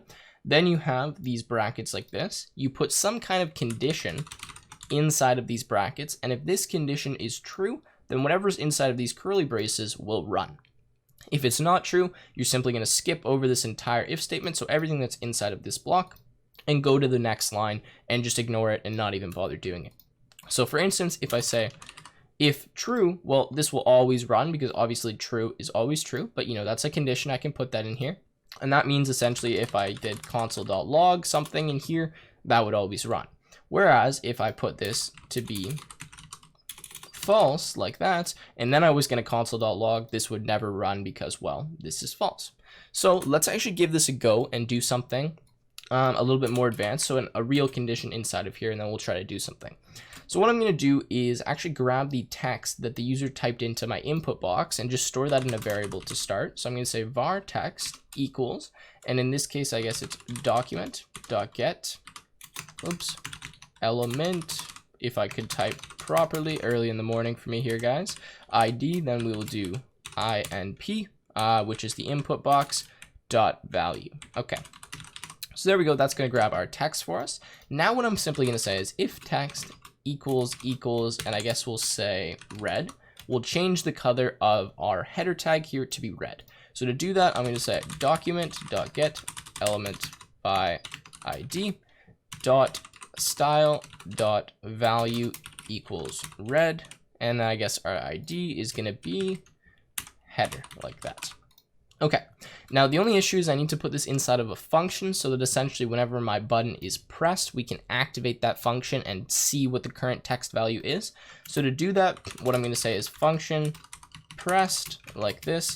Then I'm going to just close my bracket here and indent all of this. So there we go. So I know I went kind of fast there, but essentially what I've done is create a function called pressed. This function will be clicked or, you know, activated when we press this button here. Then we will get whatever we've typed into the text field, check if it's equal to red. If it's red, we will change the color. Otherwise, we won't do anything. So let's run this now. Let's save and refresh the page. So here, notice when I click, nothing's happening. When I type hi, nothing's happening. But if I type red, then it changes. All right, so I realized I've done style.value rather than style.color. So that would probably be why that wasn't working for a second when I tried it out. So anyways, change that to color. But let me show you again now. So I think I showed if I type something like hello, obviously nothing's gonna happen. But if I type red and click, after this has been refreshed, then that will change to red. And that is because we have this style.color equals red, and if text is equal to red, that will happen. Okay, awesome. But what if when I press the button and if they didn't type in red, for example, I want it to automatically change the color to black? So maybe, now if I start typing hi, well, it's still the color red because it's not being changed back to the other color. So how do I do that? Well, this is where we can use something called an else. Now, an else essentially happens anytime this if statement doesn't happen. So whenever you have an if-else block like this, you know that either the if is going to run or the else is going to run. And it's pretty easy to read it out. You say if text equals red, do this. Otherwise, or else, do whatever's inside the else block. And that's as easy as this is. So I'm just going to copy this line and change it so that this makes the color black, like this. And now let's run this and just show you how this works, and that should hopefully help you. So we have hello. Now let's type, you, obviously black, we're not getting anything. Let's type red. That changes to red. And then if I type, no, we get it back to black. So that is how this works. If it's not red, then it changes the color to black. If it's red, then it changes the color to red. Okay, so what if we want to be able to change the color to red or blue, and then anything else goes to black? Well, how would I do that? Well, this is where we use what's called an else if. Now, this so far, I hope makes sense. Again, you just have if this condition happens, whatever's inside of here, you do this. Otherwise, you do this. Now, the else if is kind of an extension on top of this, and I'll talk about how it works in a second, but let's get the syntax down first. So essentially, the else if is kind of a combination between both the else and the if. Now, this is essentially saying, if this doesn't happen, so if this if statement doesn't run, we will check if the condition we put here is true. If that's true, we'll do whatever's inside of our brackets here. Otherwise, we'll come down and we'll do what's below here. So this actually means we can have multiple else ifs, which we'll get into in a second. But let's do another example here where we make this, say, maybe green. And then we'll just get the element ID and change it to the color green. So let's tab this in like that and go green. All right, so again, the way we're operating here is we're going to start by checking if the text is equal to red. If it is, boom, we go red. We don't even bother reading the rest of this. We don't need to do it. Okay, if it's not red, what we'll do is we'll check if it's green. If it's green, we'll change the color to green. Awesome, there we go. We're done. We don't even read the else. If this is not true and this is not true, so both above the else aren't true, then we'll run the else and we'll change the color to black. And that is pretty much how this works. It's fairly straightforward. So let's refresh. Let's type green. There we go. It goes green. Let's type red. It goes red. And let's type blue. And obviously it goes to black. Now, if I wanted to incorporate blue as well, what I could do is simply make another else if like this. I think I need to actually do that. Yes, that should work. Let's put another condition here. Say text equals equals equals. That should actually just be 3. Let's say blue. And then what we can do is simply copy this and change the color to be blue, and this should work for us. Now again, this is going to work because we can have as many else ifs as we want. We can do, if, else if, else if. We don't even need to include this else if we don't want to. I can get rid of that. I can have just one else if. The combination of these is fine. Just know that if you have an else if or if you have an else, there needs to be the initial if to start that statement. So let's look at this now and let's try this. So let's refresh. If I type blue, we change to blue. If I type red, we go to red. If I type green, we go to green. And if I type something random, nothing happens because that else statement is no longer there. And that is, pretty much how that works. Now, a lot of people get confused with this. Try to do some examples. We'll do some more as we go through the different videos, but just remember, you start with your if statement. If whatever happens here is true, then this runs. If it doesn't, we'll check all of the else ifs. If any of those are true, we'll execute that and we'll stop looking for the rest of them.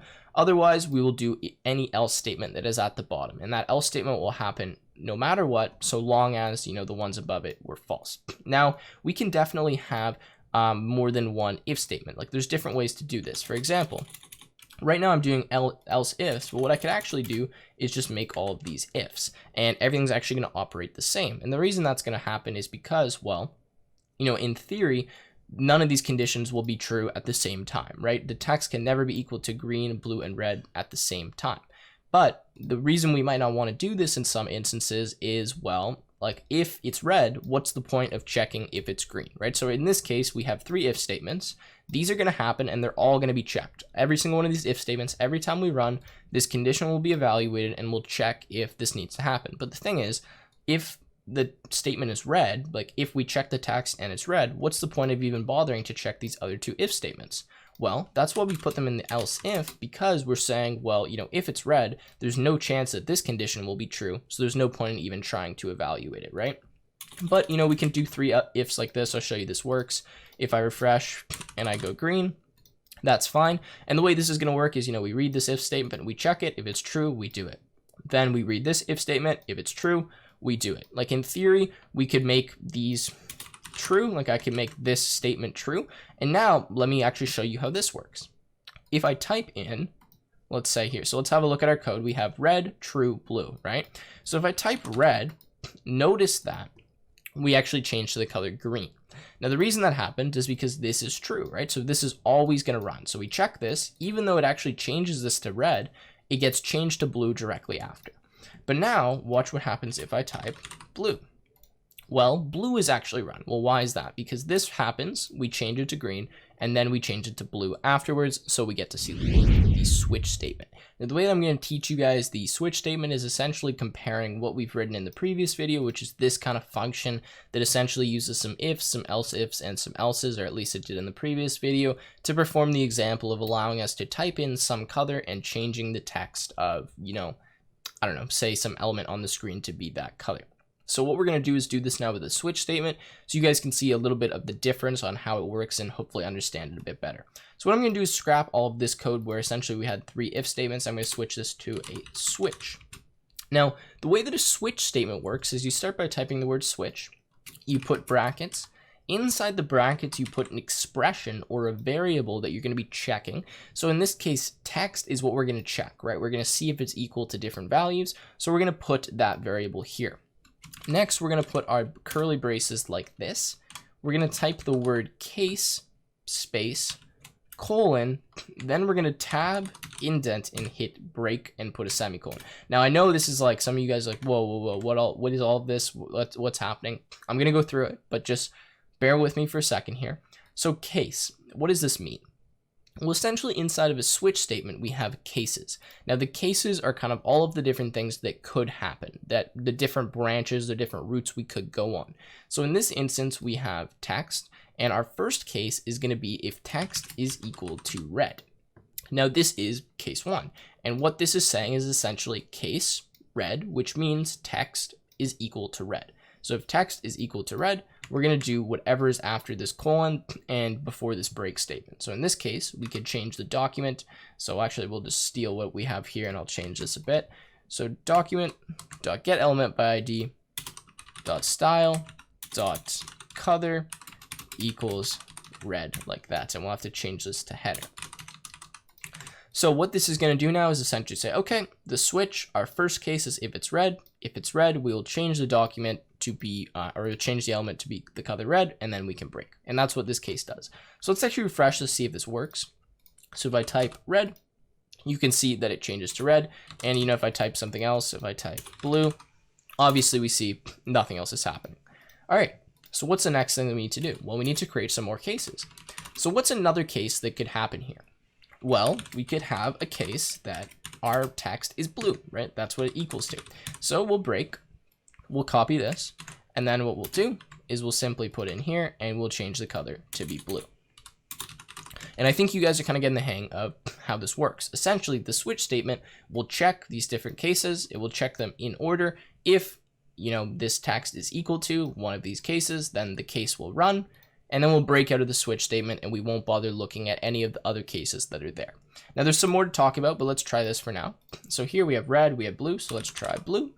We can see that changes to blue. Let's try red. We can see that changes to red. Awesome, so let's add one more case. And I guess we will do green as our last case to stay consistent with our previous example. So we have green like that. Change our color to green. And one last test here to make sure everything's working. Let's go green, and it changes to green. Awesome. Now what I'm going to show you guys is called default. Now what is default? Well, default is kind of like the else inside of a switch statement. So here, what we can actually do is create what's called a default case, which essentially means that if none of the cases above this ran, then we'll always default and do this default. Now, what the default is going to be is just changing our text color to be black, because that is what we need it to be. So we'll change it to be black, and there we go. What we've essentially done is simulated, an if, and else using a switch statement. Now, these are useful sometimes because it's a lot easier to actually read your code when you put it in a switch statement rather than having them all in that branching if and else statements. But in some instances, you need to use the if else if you're not going to just be checking one variable whenever you do a condition. But for us, since all we're doing is checking one variable, this variable can be equal to a few different things. So we'll check if it's equal to these different things in these cases and then do whatever is after this. So anyways, let's have a look at this now. Let's refresh this. Let's type hello. We can see the text doesn't change. Let's go green. Oops, if I could get in here. Green, it changes to green. If I type nothing and I click, it'll go back to black. So that is how the switch statement works. And that is, a good example of when we would use a switch statement. Now, what I'm going to show you next, because we actually have quite a bit of time left in this video, is a different example of when maybe you would not want to use a switch statement. And that's what I'm going to use an if else statement for, but let's just do an example here. So I'm going to delete all of this. And what I'm actually going to do is change this text input example to be, rather than changing the color of this header tag, I'm going to ask the user to type in their name. And essentially, if they type in, or sorry, not their name, their age. And if their age is greater than a certain number, I'm going to tell them that, they're an adult or they're not an adult. It's a good example that I like to use. So in this case, I'll say, what is your age? Just a little header before our input box. They can type it in here. When they clicked, we'll run this press function and we can see what their age is. So what I'm going to actually do is make another text input here. So I'm just going to say p/p. I'm just going to say ID equals output. And what I'm going to do is say var, actually, do I want to do this? Yeah, sure. Let's say var output equals document.getElementByID. And here I'm going to call this output. And what this is going to allow me to do is actually change the output tag here by just referencing the variable output rather than typing this entire thing whenever I want to change it. So what I'm going to do now is I'm going to put an if statement, and remember that this function is going to run whenever this user clicks the click button. So in this instance, we're going to grab the text, which should hopefully be the user's, age. And what I'm going to do is try to convert that age into a number so that I can compare it against another number. Now you'll see how that works. So what I'm going to do in here is I'm actually going to try to convert whatever it is the user types in into a number. Now, the reason I need to do that is because whenever the user types something in a text input box, so like a text field, it's assumed that the data type that comes in is a string. So we know what a string looks like, and the strings have those quotation marks. And we remember from previously, and actually I'll do it down here, if I compare something with quotation marks to something, say like that, so 42 like that, and I use my 3 equal signs, we're going to get the false value for that, right? And I'd like to be able to use the greater than sign and the less than sign between these different values so I can compare whatever the user types in to whatever number I'm going to compare it to. So in this case, 18 to see if they're an adult. So to do that, I need to convert this to a number. So to do that, I'm actually going to use a function called parseInt. What this is going to do is simply take the integer value of whatever string we typed in and just return that to us, just give that to us. So this will say var text equals the number of whatever string we typed in, and this will convert that to a number. Okay, so what I'm going to do is compare the text to some number. In this case, I'm going to say 18. So if text is greater than or equal to 18, so if their age is greater than or equal to 18, what I'm going to do is change this output text to say you are an adult. So to do that, I'm going to say output, which is the variable here that's holding a reference to this p tag, so this paragraph tag. I'm going to say .innerHTML equals, and in this case, you are older than 18, exclamation point.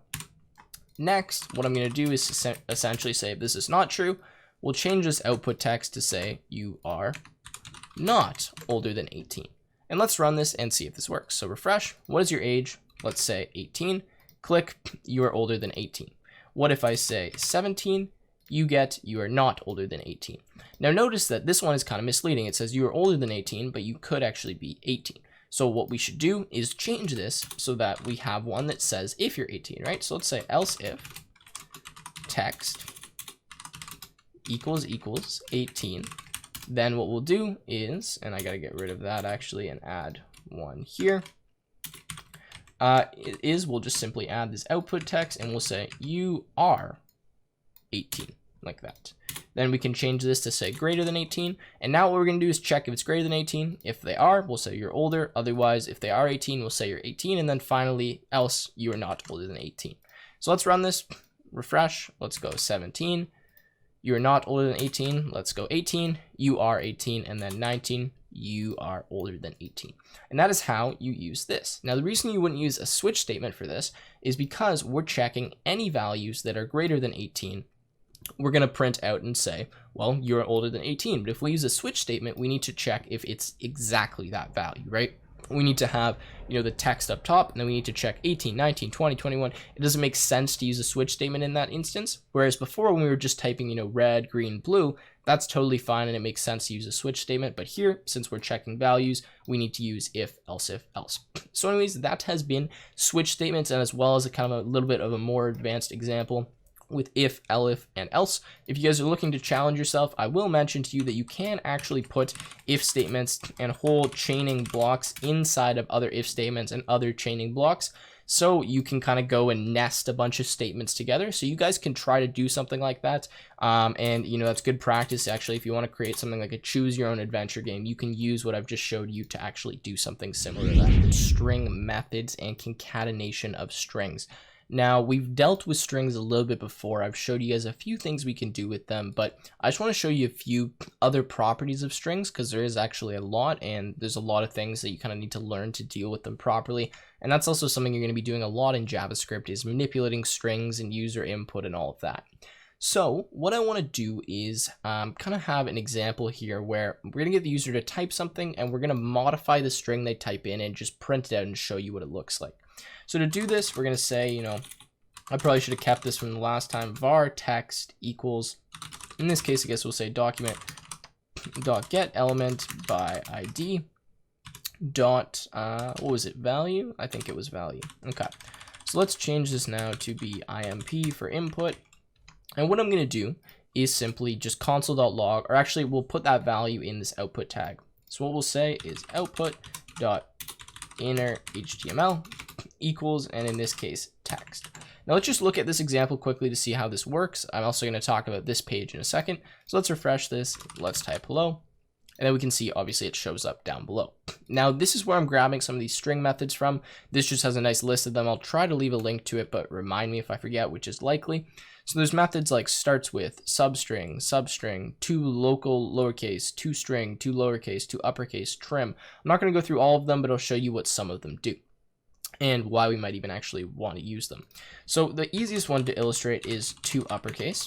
Now you guys can probably guess what this is going to do, but essentially whenever you have a string object, which in this case text is, because this right here is going to be storing some string value, right? This is going to be equal to a string. So text now is storing some string, which means that I can actually manipulate the variable text by calling, some string methods on it. So let's do this and let's refresh. So when I do that and I type, let's say hello, we can see we get hello now in all uppercases. So what to uppercase does is essentially take this string and create a new string that is completely uppercase letters with whatever this string was. Now, if I decide to add, an uppercase O at the end, we still are going to get this because everything just goes uppercase. Now, the same works for to lowercase, like that. So let's look at this. So if I go to lowercase and I type hello, then we're going to get lowercase hello.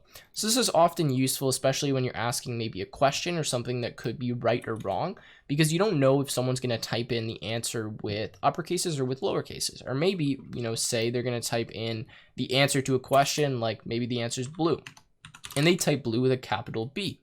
Well, is that wrong if your answer that you had was blue with a lowercase b? No, the answer is still correct. But if you're comparing, blue like this with, let's say, something like blue, obviously, these two are not the same. So what you would do is take that user's input, make it all lowercase, so then that way you can compare if the value of your two strings are actually the same. So that's where we use to lowercase and dot uppercase. Now, what we can actually do is starts with and ends with as well. And this is going to give us a Boolean. So starts with is going to tell us if the string starts with a certain character. So what we need to do is inside of here, put the character we want to see if it starts with. Now, maybe we want our string to start with a number sign, or maybe we wanted to start with an @ sign, like if we're doing a mention of someone on social media or something. So what I can do is refresh this. And now if I type, say, hello, we're going to get the value false. But if I type @hello like this, we get the value true because our string started with this character. Now, same goes with ends with. We have ends with, we can use that same character again. So in this case, we'll do hello, false, hello with one of those at the end. And why are we not getting correct here? Let's see if this works. Hello? No. Interesting. Why we keep getting false. Let me look at this. Okay, so we got true there. I think I actually had a space afterwards, and that's why it wasn't working. And that's actually the next one I'm going to talk about. So notice here we're getting true, but if I add a space, then we get false. So I think that's what was happening, was essentially this string has a space at the end. So that's why that wasn't working. So actually what I want to show you now is how can we get rid of that space? So in that last instance, right, our string actually did end with this @ sign. But since we had a space at the end, it wasn't counting because it was going to look like something like, I think we had like hell at like that. So this was our string. So obviously we see it ends with this, but there is a space. So how can we get rid of any of those spaces at the end or at the beginning of that string that we don't want? Well, this is where we can actually use a method called trim. Now what trim is going to do is simply remove any leading or trailing white spaces from our string. So this is really useful because sometimes maybe someone's typing in their name or something and they type in like space hello. Well, you don't want to store space hello, you just want to store hello. So in this case, actually, let's refresh this. And if I do hello and like a bunch of spaces, we're obviously going to get false because there's a bunch of spaces. But let's do this same example. So hello at and then a bunch of spaces and click. Well, our answer is true because we actually removed all of these spaces when we did this trim here. So that's what that does. It actually removes any spaces. I think a better example might be if we just actually print out text.trim, and I'll do some leading spaces. So if I go like hello and just do a bunch of spaces here, then technically when we printed this, it should be like spaced over a bit, right? But when we run this, we just, I got to refresh this. Let's go hello, do this. We just get hello. There's no spaces before that because we trimmed off all of those spaces. So that's what those methods do. Now notice that I used two of those in combination with each other, right? So I had .trim, which returns to me a new string. So that's going to give me that hello without all those spaces there. So it removes all of those. And then what I did was ends with. Like that, right? So what these methods do is they don't modify the original string. They actually create a new one that can be used in whatever context you want, right? So if I have this, let's do this trim, what I'll do next is I'll just console.log the actual value of text and show you guys that text isn't changing. When we do this .trim, this just creates a new string that gets stored in our inner.html of output. It doesn't actually modify text. So to illustrate that, let's refresh this. So do a bunch of spaces for hello, click, we can see that change. But now if I go to inspect and we look at the console here, which I think is right here, we can see that we get hello and we actually have a bunch of spaces before that.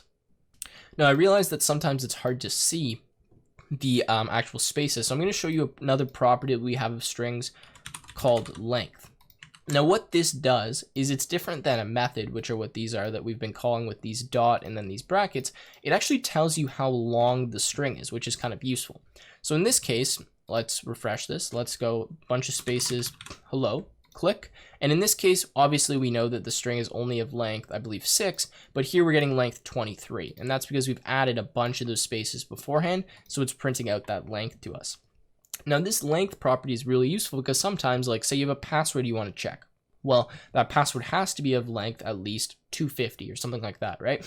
Or 250, 25, 10, whatever you want it to be, like you need to have it of some certain length. So what you do is you could check the length of whatever that user typed in.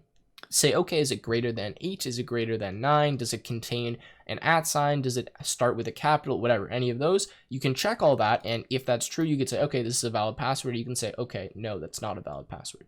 So anyways, that is a little bit about strings. I mean, I think I've showed you guys concatenation before, where essentially we've had something like, hello plus, and then maybe in this case, if we do text, actually, let's do this. What I'm going to do is simply say, ask the user to type in their name now. So we'll say, actually type something, sure. And we'll say, you typed like that, and then space. Now, I think I showed you guys how this worked, but essentially concatenation with strings is just adding them together. So what we're going to do here is say you typed and then just add this text.trimmed value after. So in this case, if I refresh this, we can close this console window. Actually, let's get out of that. And I type hello. It'll say you typed hello, right? And that'll just print that out and show that to me. Now, let's say I wanted to actually, maybe print some numbers out or print some other things. Well, what I can do is I don't need to put them in strings. I could say like +5 if I wanted to. And I think I showed you guys how this works. Well, essentially, now if I type hello, it's just going to add 5 to the end. So just mush that together. All right, so I think that's all for strings for right now. There is a lot more to talk about with strings. Again, try to remind me to link this website that has a bunch of different methods that you can use for strings. I haven't shown all of them or even like most of them, to be honest. Like there's a replace method, which will replace a certain item in the string with another item. We have split, which will split this string. We'll talk about that one later. Just lots of stuff you can do here. I just wanted to give you guys an introduction and illustrate kind of how these work and how you can use the methods, and how I did something like text.trim, even though text isn't actually string, but it's storing the string value, stuff like that. JavaScript arrays. Now, arrays are one of the most used what we call data types or data structures within JavaScript and any other language, so they're extremely important that you understand how they work. So I'm just going to start and explain what is an array. Well, essentially an array is an ordered collection of elements. So what that means is previously when we created a variable, so let's say we had like var tim equals 5, well, this variable tim stored simply one element. Now what we're going to be doing is having a variable storing multiple elements, and I'm going to discuss how we can access those different elements, add elements, remove elements, and do all kinds of things like that. Now, the way that we create an array, there's actually 2 ways in JavaScript, but we're going to stick with this way, is simply just by putting square brackets like this. So when you have a variable, you name it something, you put your equal sign, and then you put square brackets, and this denotes I have created an array. Currently, our array has a size of 0 as there's nothing in it. But then what we can do once we've defined these square brackets is go ahead and put some elements inside of our array if we would like to. So for example, I could put an element hello, I could put the element 5, I could put the element 4.6, I could put Tim, and this is my list of elements inside my array. So if you're familiar with other programming languages, sometimes these are called lists as well. It's pretty much the same thing in JavaScript. This is just called an array. And what we can do when we create an array is simply put elements inside of these square brackets, separate them by commas. And now we are saying here we have 4 elements inside of our array. And now I'm going to talk about how we can actually access these elements and remove them and do all kinds of things like that. Now I will note here that there is another way to create an array. So typically what you do is, so you'd say var array, and then you just do this if you want to create an empty array, but you also can do new array. So this is a way that you can create an array in JavaScript as well. Usually we stay away from this as it's not necessary and it just makes things a little bit more messy, but I will show you how this works. What you can do is actually say new array. Inside these brackets, you can denote a single number that tells you how many elements you want to be in your array. So in this case, we'll do 50. And what this will do is actually create for us an array of 50 blank elements that don't have any content. So it's an array of size 50. That's what this will do. If you leave it like this, then it just automatically creates one with size of 0, which means it's going to look like that. Now, hopefully I didn't confuse you there. If I did, just ignore that line. I just wanted to show you guys in case you were interested. Now let's talk about accessing elements. So right now I have 4 elements in my array. We have an array of length 4. How do I access these different elements? Well, this is where we talk about something called indexes. So I'm just going to type console.log here so I can start printing some stuff out. So essentially, whenever we have an array, every element in the array has a specified index. Now that index is simply an integer that represents its position in the array. Now the indexes for any array go from 0 to the size of the array minus 1. Now that simply means here that index 0 represents hello, as that is the first element. Index 1 represents 5, as that is the second element. 2, 4.6, as that is the third element. And 3 as Tim, as that is the 4th element. So the easy way to remember it is essentially the last element here is always going to be the size of the array minus 1 index, and the first element will always be 0.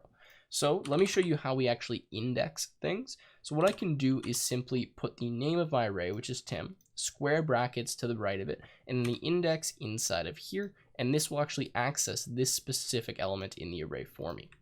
So watch, I'm just going to go to my terminal here, whatever this is, and print this out, and you can see that we print hello, as obviously 0 was the first element there. Now if I do index 2, we should get 4.6, so let's bring this up again. Refresh, we get 4.6. Awesome. Now what happens if I do something like Tim 4? Well, we know that 4 is non-indexed because we only have indexes from 0 to 3. So if I try to do this, let's observe what happens in the console here. We get undefined. So when you try to access an element that does not exist, you get an undefined. So that's something worth noting. That actually doesn't throw an error for you, where in other languages it usually would. It just gives you undefined. Okay, so now that we know how to index, how can we actually change elements in our array? Well, what I'm going to start by doing is just logging the array here. And what I'm going to do now is change one of the elements or add an element to our array. So what I'm actually going to do is say Tim2 equals, and we'll just say new element like that. So what does this do? Well, essentially what it's going to do is it's going to say, okay, so the element at index 2, I want to set that equal to new element. So it's going to change 4.6 to be new element. And now if we refresh here and we have a look at our array before and after, we can see, I'll just expand this here. We get hello 5 4 Tim, and then we get hello 5 new element Tim. So that did indeed change it. Okay, so there's a few more things of arrays that I want to talk about, but we are almost finished. Now, the next thing I want to talk about is the length property of an array. So essentially, if you would like to check how long an array is, what you can do is simply call this dot length at the end of the array name, and that will tell you how many elements are in the array. So here we can see we get 4. Now notice this isn't telling us 3 as the last index, it's telling us just the count of how many different elements we have. And if we had a blank array and we did this, we would have a size or a length of 0. Okay, so let's go back. Now the next one that I want to show you is to remove an element from the end of the array. So let's say that we want to remove Tim, or we want to remove whatever element is at the end. A very easy way to do this is to do tim.pop. Now what pop does is simply remove and return the last element. Now I'll show you what I mean by that. Essentially what I can do is I'll console.log tim.pop, and then I will simply console.log tim, and I'll show you what the result is from this.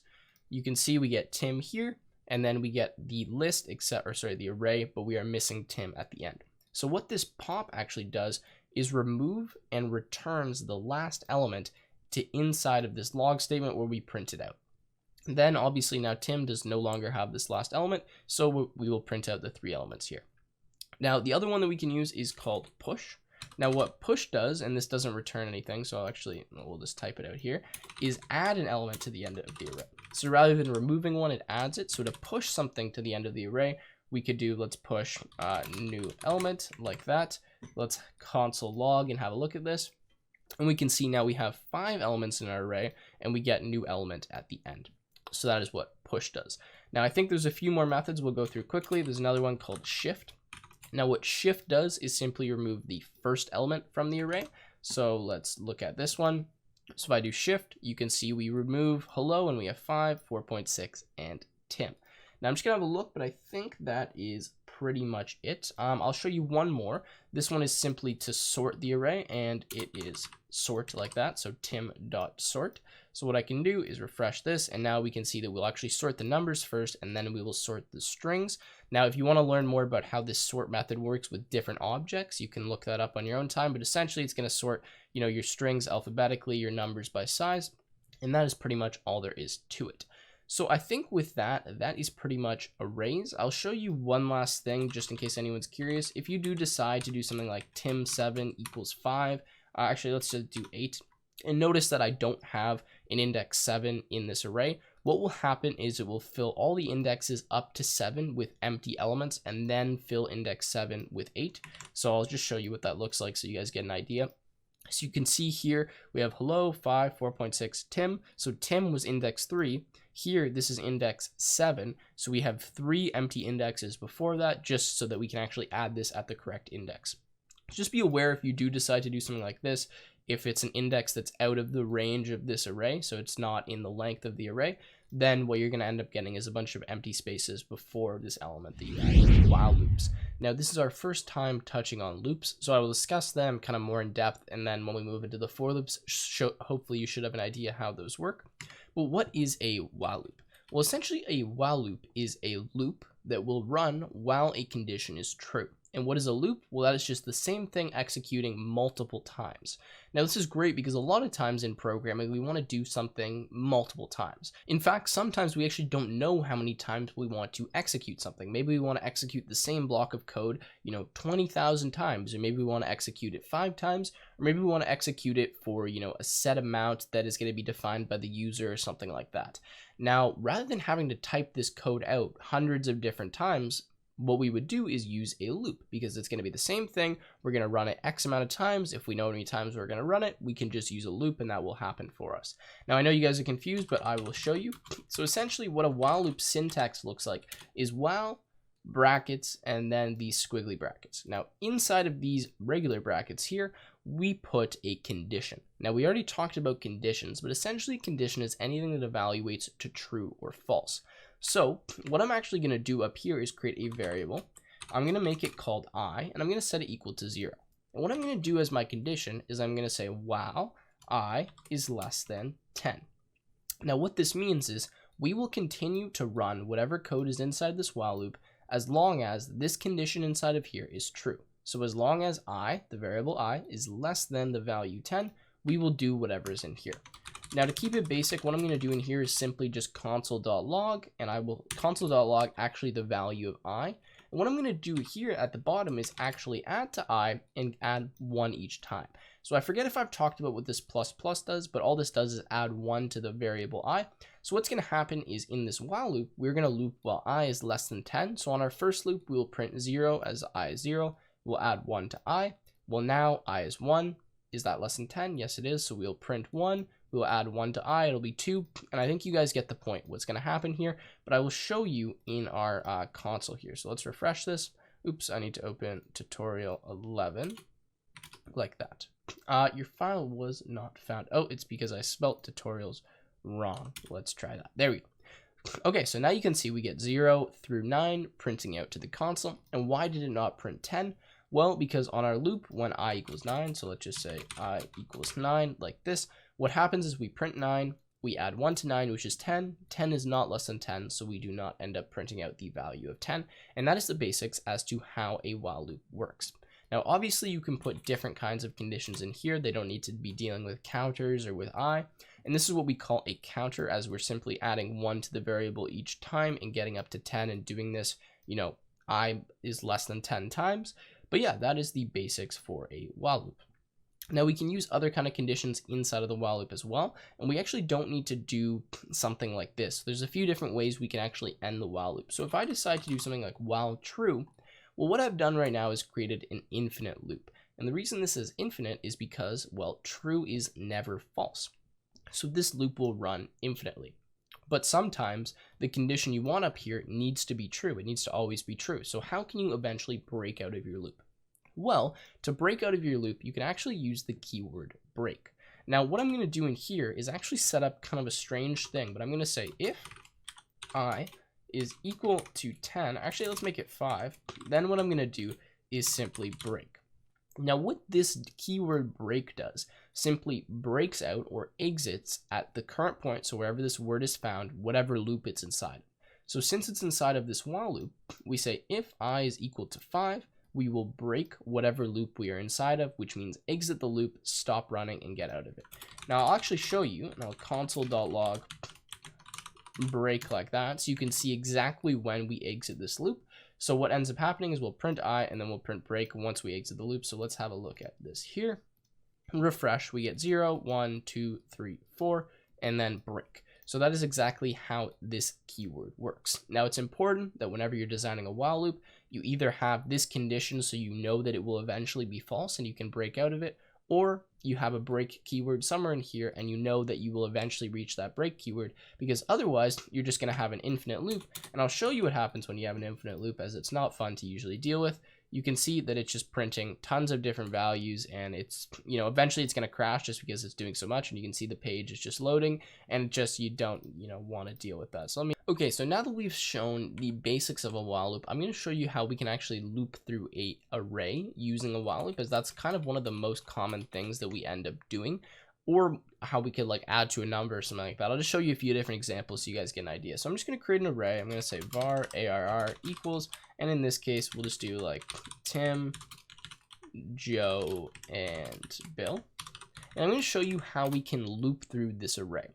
So essentially what we want to do is we want to loop and print out each element in this array. So what I'm going to do that is create a counter similar to what I did before. I'm going to call it var I equals 0.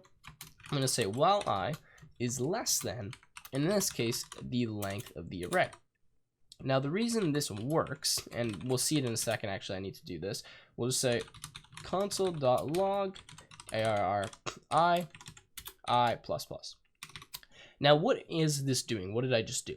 Well, essentially my condition for the while loop is while I is less than the length of the array. Now what is the length of this array? This is 3. So that means the values of I will go from 0, 1 to 2, and they will not hit 3.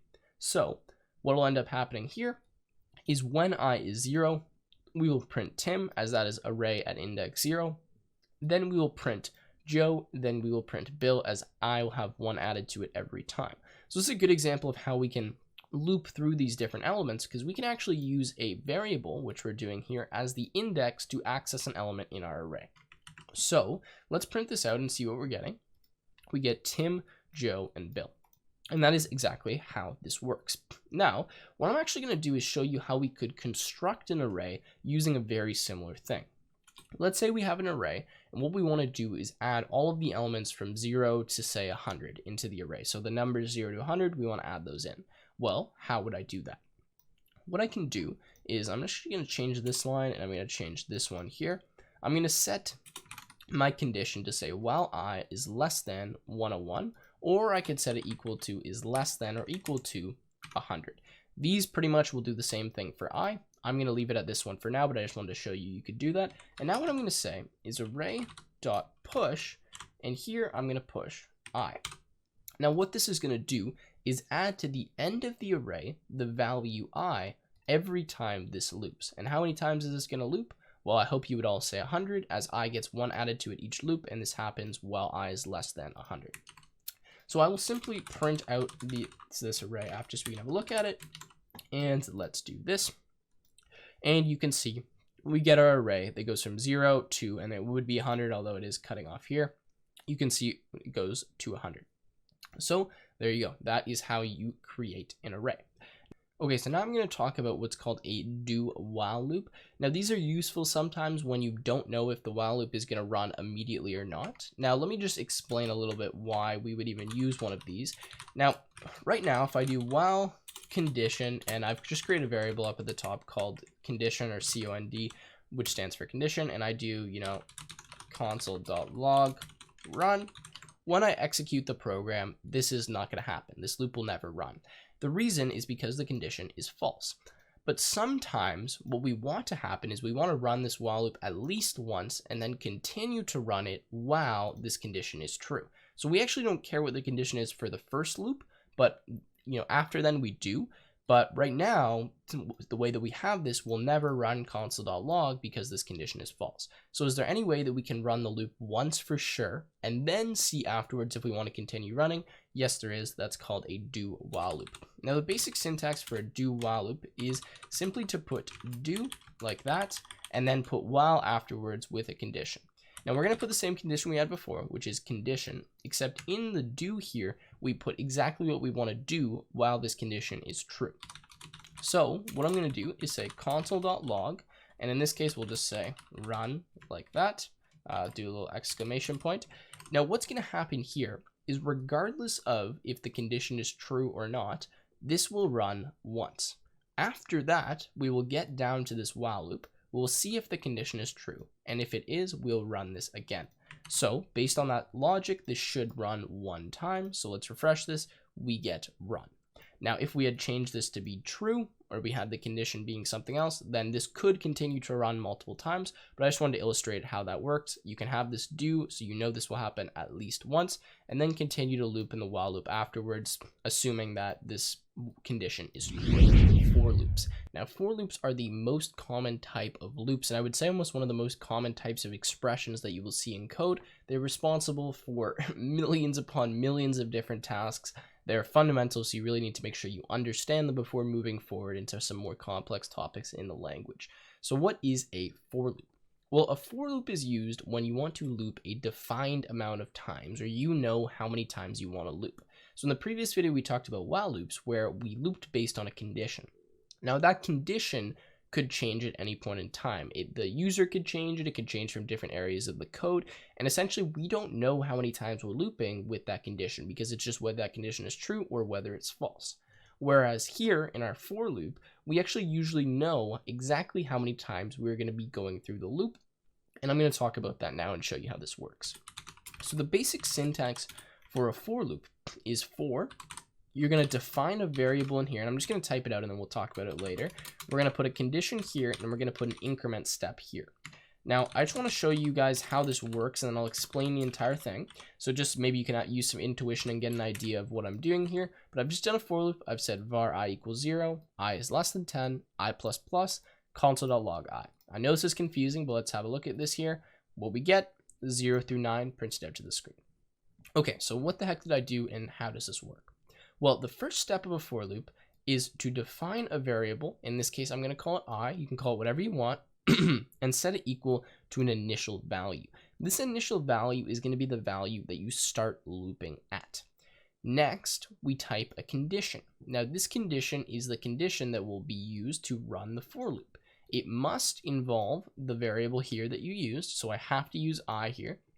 And then we have an increment, so I plus plus, and this tells me how much to add to I every time one of these loops successfully completes. Inside of these curly braces, it's what's going to happen whenever we loop.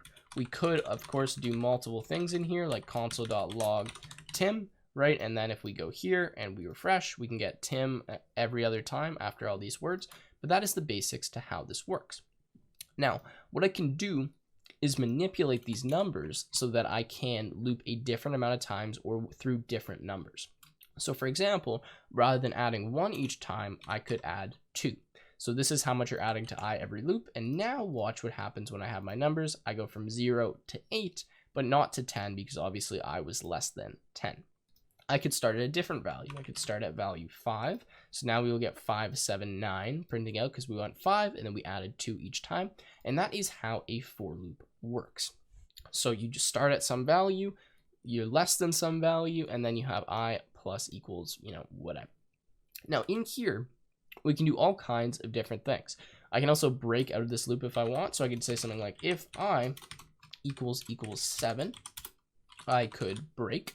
And now what we'll get is, or we should get at least, is just 5, 7 printing out, and we do because we broke when I equaled 7. And this break keyword works the same as it does for a while loop. It simply breaks out of whatever closest loop we find, which is this for loop.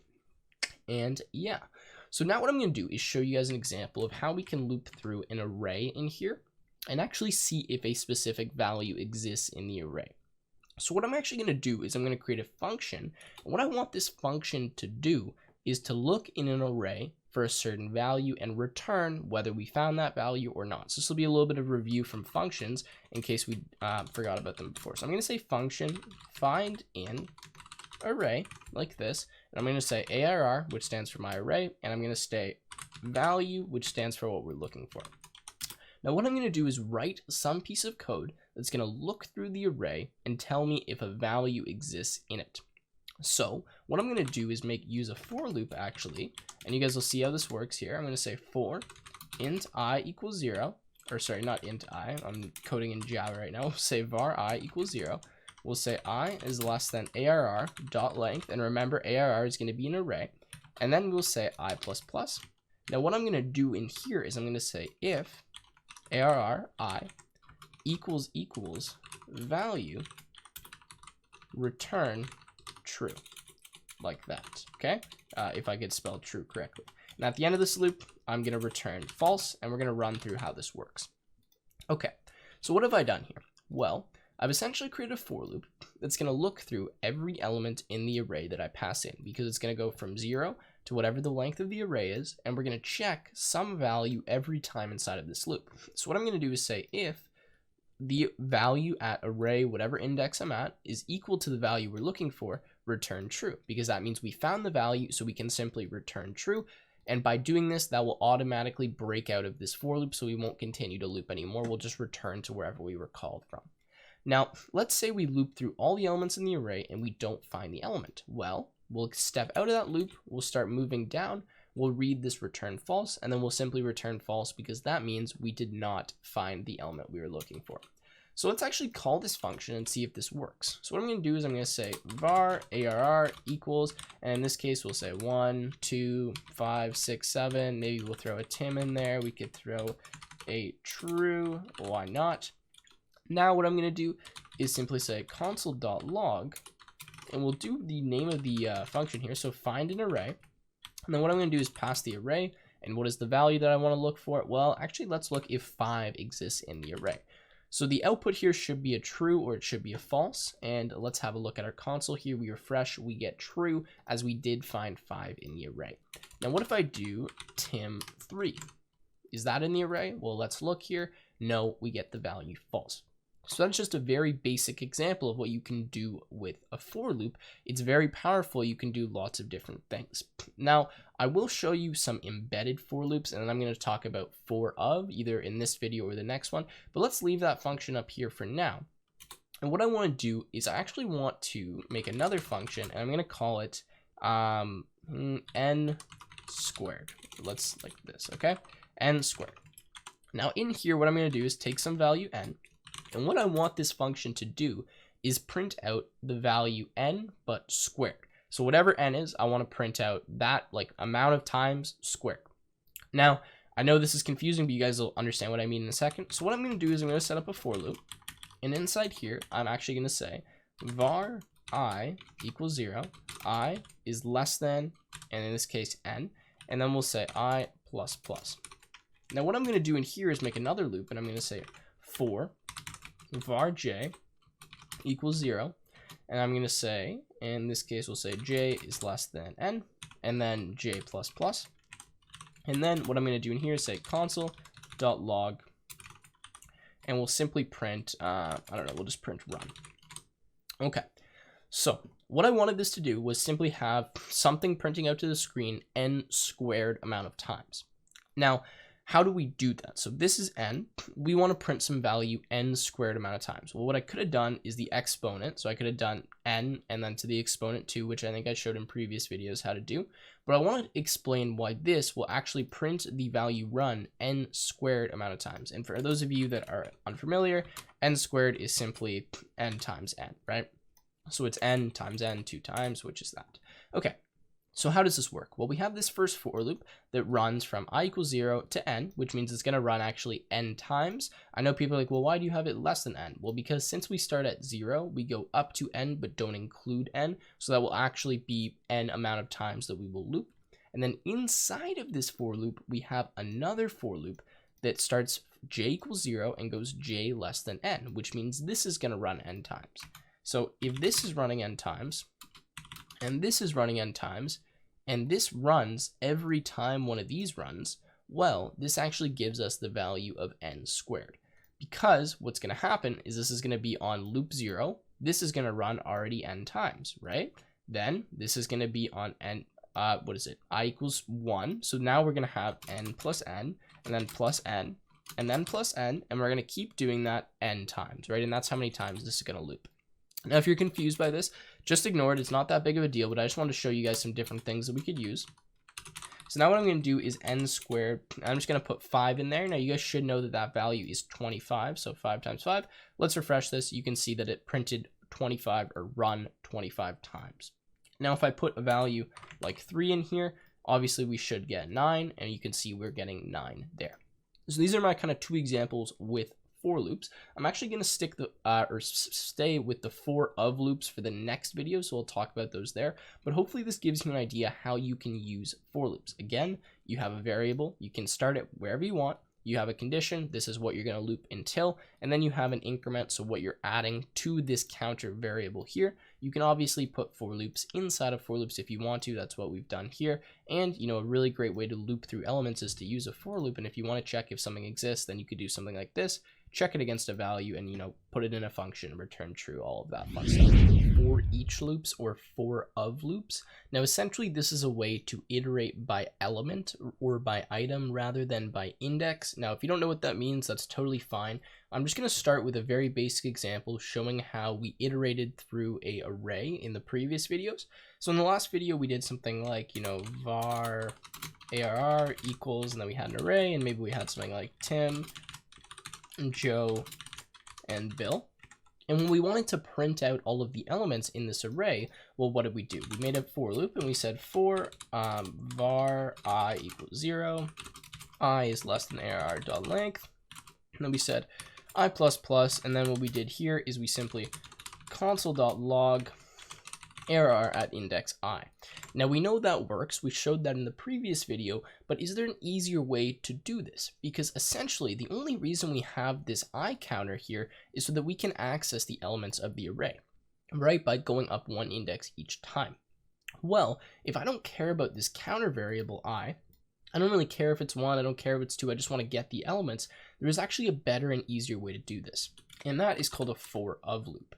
Now what I can actually do is say for, and in this case I'm going to say let, and we'll just do element of arr. Now I know this seems like a strange kind of statement here, but essentially what this means is we're going to take elements from or of the array.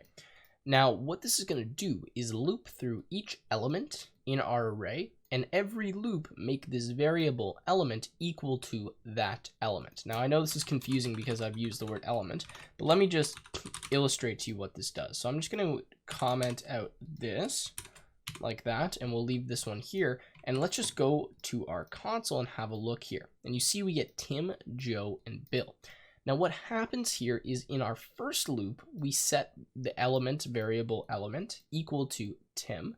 In our second loop, we set it equal to Joe, and then we set it equal to Bill. And this means that we no longer have to do this thing where we get the length of the array, we increment a counter, we set the counter to 0, we do the index at I. It's just a lot cleaner and easier when all you want to do is access the element. And that is pretty much how you use this, of array. Now I will show you here that this says let, right?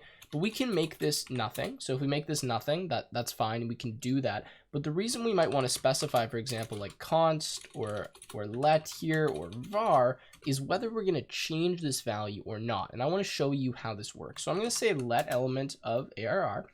But what I'm going to do is print out the element. Then I'm going to change the element. So I'm going to say element equals 5. And I'll print the element again. And what I'm going to do is actually print the array before and after we do this. And this is kind of a challenge for you guys. So what I'm going to do is console.log the array, and I'll log it at the beginning too. So what I'm going to do is print the array. I'm going to loop through all the elements in the array. So Tim, Joe, and Bill.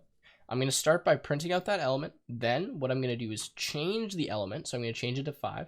I'm going to print it again, and then I'm going to print the array afterwards. And my question to you is the array before going to be the same as after? Because, well, element is one of the elements from the array. So if I change it in here, does it actually change the value here or not? That's what we're looking for. So let's save this, and let's run this, and let's have a look.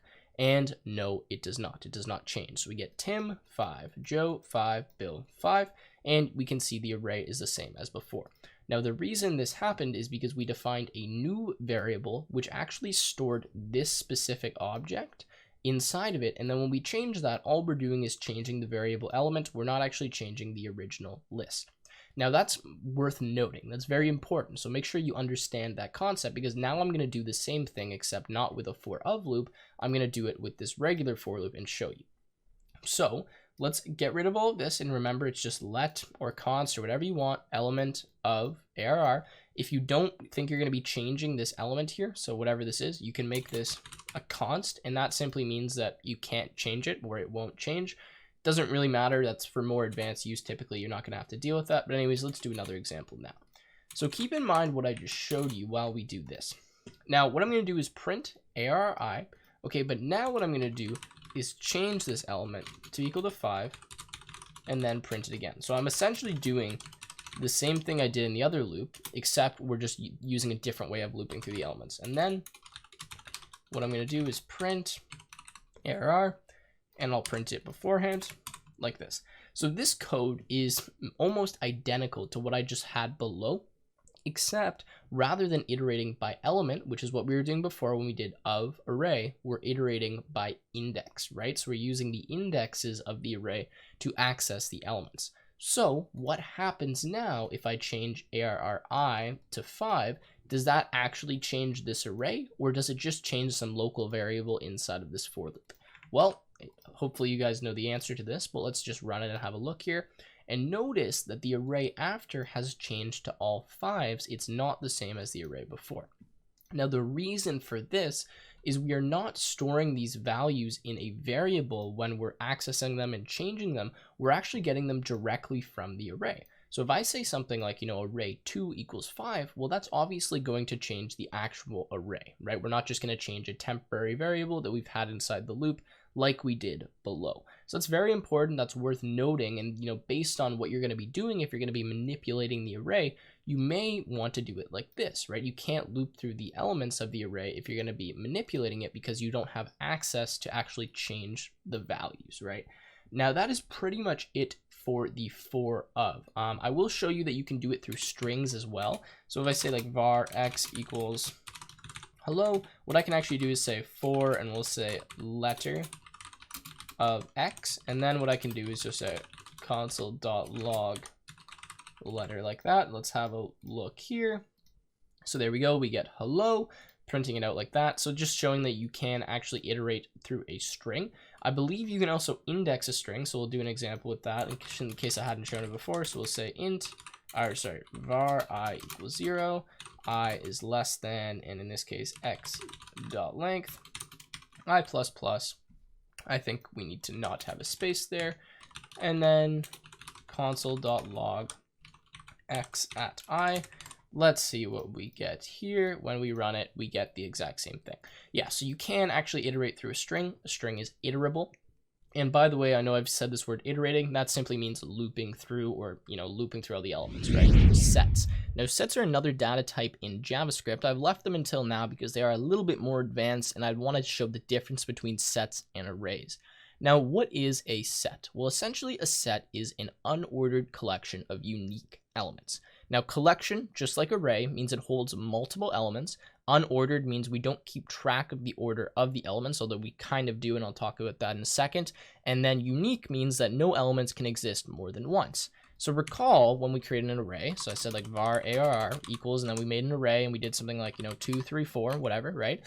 These elements, I could have multiple of the same, and that was totally fine. And we keep track of the order in which our elements occur. We can index these, so I can access element 0, I could access element 4, you know what I mean, or element 5, whatever I want. And that's an important property of arrays, is that we understand the order and we can access each element individually.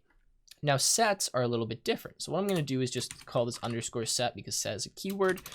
What I'm going to do is create a new set.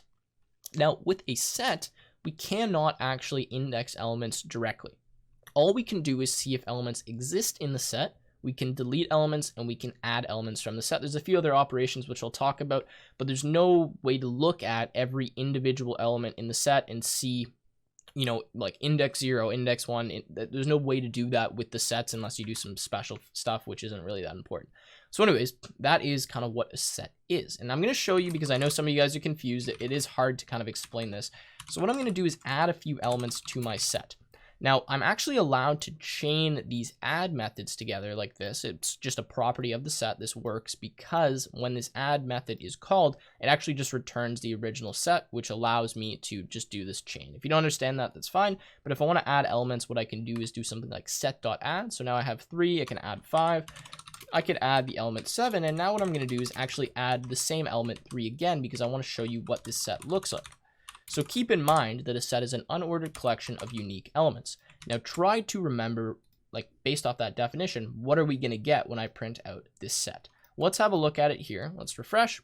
We get 3, 5, and 7. And notice that although I've added 3 twice, 3 only exists in the set once. That is because, again, these are unique. So you can add the same element multiple times into the set if you want, but it's only going to exist there once. And the reason for this is because when we use sets, we only care if elements exist. We don't care how many elements or the frequency of elements. So what I'm going to do now is actually have a look at the has method for a set, so .has, which tells me if the set has a specific element in it. So in this case, if I do set.has2, you can guess what the result's going to be here, which is false. And if I do set.has, let's say 5, an element that does exist in our set, and we refresh, we get the value true. Now, the massive advantage of this is that sets actually have what's called an O1 lookup time. Now, I'm not going to go into time complexities, which some of you might have heard of before, but what that means is sets are pretty much instant to determine if any item exists in them.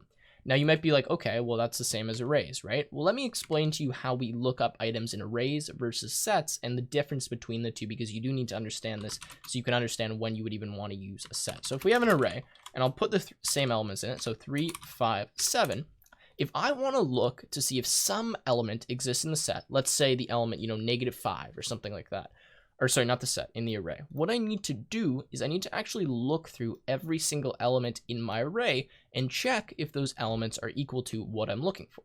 That's, the basic principle of an array. We have all these different elements. We could have multiple of the same elements. If I want to find if something exists, however, though, I could potentially have to look through every single item in the array to find it. Now, obviously, if an item exists, so say 3, when I reach that item, I can determine that I found it. But if the item doesn't exist, like -5, I have to look through every single element to determine if it's there or not. Now, in an array of size 3, this is totally fine. It doesn't take very long computationally to determine, out of 3 elements, if an element exists. But imagine we had an array that had 10,000 elements inside of it. Well, now, what if I'm doing constant lookups on this array? And, every loop, per se, maybe I'm in a for loop, I'm checking whether a certain element exists. Well, this is obviously going to take a very long time. I need to loop through the entire array, and that is just not very efficient to continually do when all I really care about is if an element exists. So this is where we use a set. It doesn't matter how many elements are inside of a set, it will maintain an average lookup time, which is called O1, which is constant time, which essentially means it doesn't matter how big the set gets, it will continue to take the same amount of time, which is a very, very small fraction of time, to determine if an element is inside of it. So that is kind of where sets are useful and why you'd want to use them. Typically, when you're solving programming problems and doing stuff like that, sets are a very nice data structure to have and to be able to use. Or data type, whatever you want to call it. So let's go through a few other methods of the set now. Hopefully you understand a little bit about why we might want to use it. So another method we have for set, I'm just going to look at my thing here. It's not actually a method, it's just the attribute is the size. So just like arrays and the other ones that we've looked at, we can check the size. So let's do a refresh here. We get a size of 3. So pretty straightforward there. We can also delete elements. So I can delete, say, element 5. Let's actually have a look at what this .delete method returns by refreshing this for us. Returns true, which means this element did exist inside of the set. So when we deleted it, we got that true value. Now let me just console.log the set afterwards so you can see the difference when I delete that element. So let's look at this here. Refresh, we get set 3, 7. We've removed 5 from that. And now what I'm going to do is actually set.delete 5.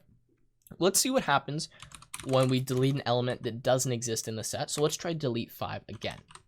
So we delete 5 up here. Remember, it exists in the set in this instance. And then down here, when we delete 5, it doesn't exist because we just removed it. So what do we get as the output from that method? Well, we get false because that means when we tried to delete 5, it didn't exist inside of the set. Okay, so those are the basic properties of the set. Another one that we can use is .values. This one's kind of useful. What this will do is return to us all of the values inside of the set in the order in which they were inserted. So we get 3, 5, 7. That should be our output there, and that should give it to us in an array. Let's have a look. Oh, sorry, that's actually a set iterator, which I'm not really going to go into so much, but you can see the different values, 3, 5, and 7. And that is giving it to us in the order in which it was inserted. Now, the reason I said that sets have an unordered collection is because technically, if I did something like .add 3 like this, our set still only looks like 3, 5, 7.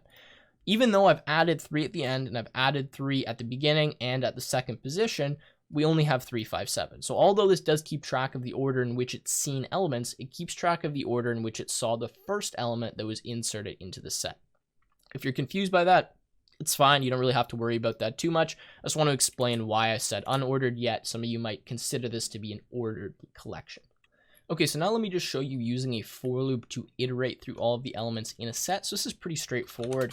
What we're going to do is say for, and we'll just say var, I don't know, entry, and then of, in this case, we're going to say underscore set dot values. It's important we add this.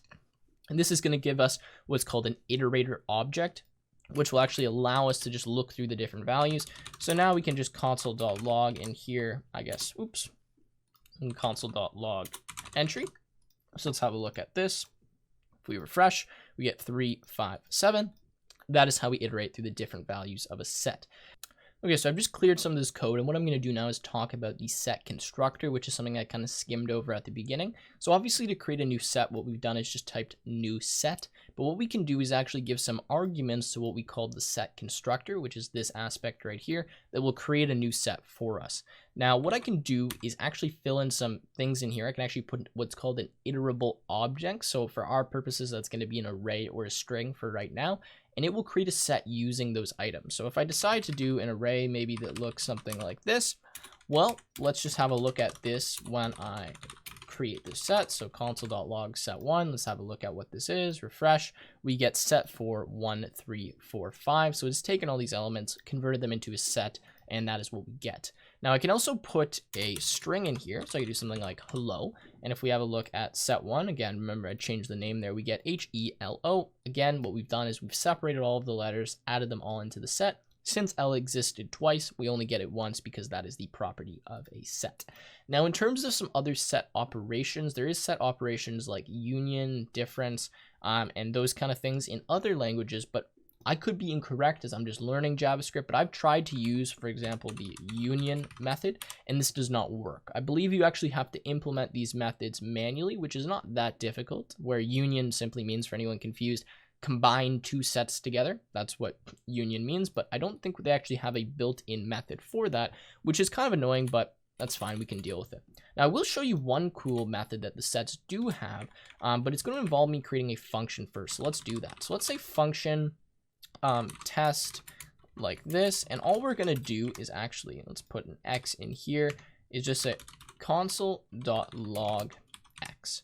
Now we're going to use this function from what's called the for each method of our set. Now this is kind of cool. We'll talk about how this works. So set for each, and then what I can actually do is just put the name of the function in here. Now what this is going to do is for each element in my set, call this function on it and pass the value of that into this function. So we're actually going to print every value of our set, or everything in our set, just by using this. So let's have a look at this here. Refresh. What is happening here? Let's, one second. Refresh. Set is not defined at, oh, sorry, this needs to be set1. My apologies. Let's refresh this one more time. And we get HELO. So in my opinion, that is pretty cool. What's happening is we can pick some function and we will apply all the operations on each element from our set, you know, using this function, right? So we're just going to call this function on every element from our set. In this case, we're just console.logging, but we could obviously do some more advanced things. Like we could check if this was a certain item. I could say if X equals, let's just say the letter L, then we will simply console.log found it, and then we'll otherwise just say else console.log nope. Okay, so let's have a look at this now and see what we get. So refresh, we get nope twice, found it, and then nope. So you get the idea. We can create whatever we want. We can use this for each, which is very useful, and then apply this function to every element inside of our set maps. Now, maps are kind of a mixture of sets and arrays. Now, it's not really the best way to describe them, but you'll understand them as we get through. But they have the same property as a set, where we can actually look up items and see if items exist in what's called constant time. Now, in case I didn't make this clear enough in the last video, adding items and deleting items from a set also happens in constant time. Now, I just want to say this because it's the same as maps. When you have an array, right, and we have an array and we look something like this, and we want to add an element, say, to the beginning of this array. Well, this actually takes what's called ON time, and I don't want to get into space-time complexity with you guys, but essentially the more elements you have in an array, the longer it takes to potentially delete one or add one, and especially to find if one exists. The only real benefit of an array for us is the fact that we can keep track of the order in which elements exist, and we can access them directly by using that index, right? Array 0, array 1, array 2, whatever, right? That's kind of the advantage and the reason we use an array. And for most problems, that's fine. But there's a lot of instances in which we actually want a faster kind of structure that will allow us to add, delete, and look up items in constant time, but we can't necessarily access them with indexes and know the order in which they were inserted, right? And we also can't keep track of the frequency, whereas in an array, obviously, we can have the same element more than once. Okay, so that's my little spiel here. Now what I'm going to do is start talking about maps. So let's create a map. We'll just call this MP equals new map. Now, what is a map? Well, a map is similar to a set, but what it holds is what are called key value pairs. Now, this is kind of what I mean. We have a key, maybe this key is something like hi, and this maps to some value, maybe in this instance we say 6. So we have some arbitrary key, can be called whatever we want, mapping to some value. Now, this is very useful for a lot of different tasks. I'm going to show a good example in a second of how we actually use this.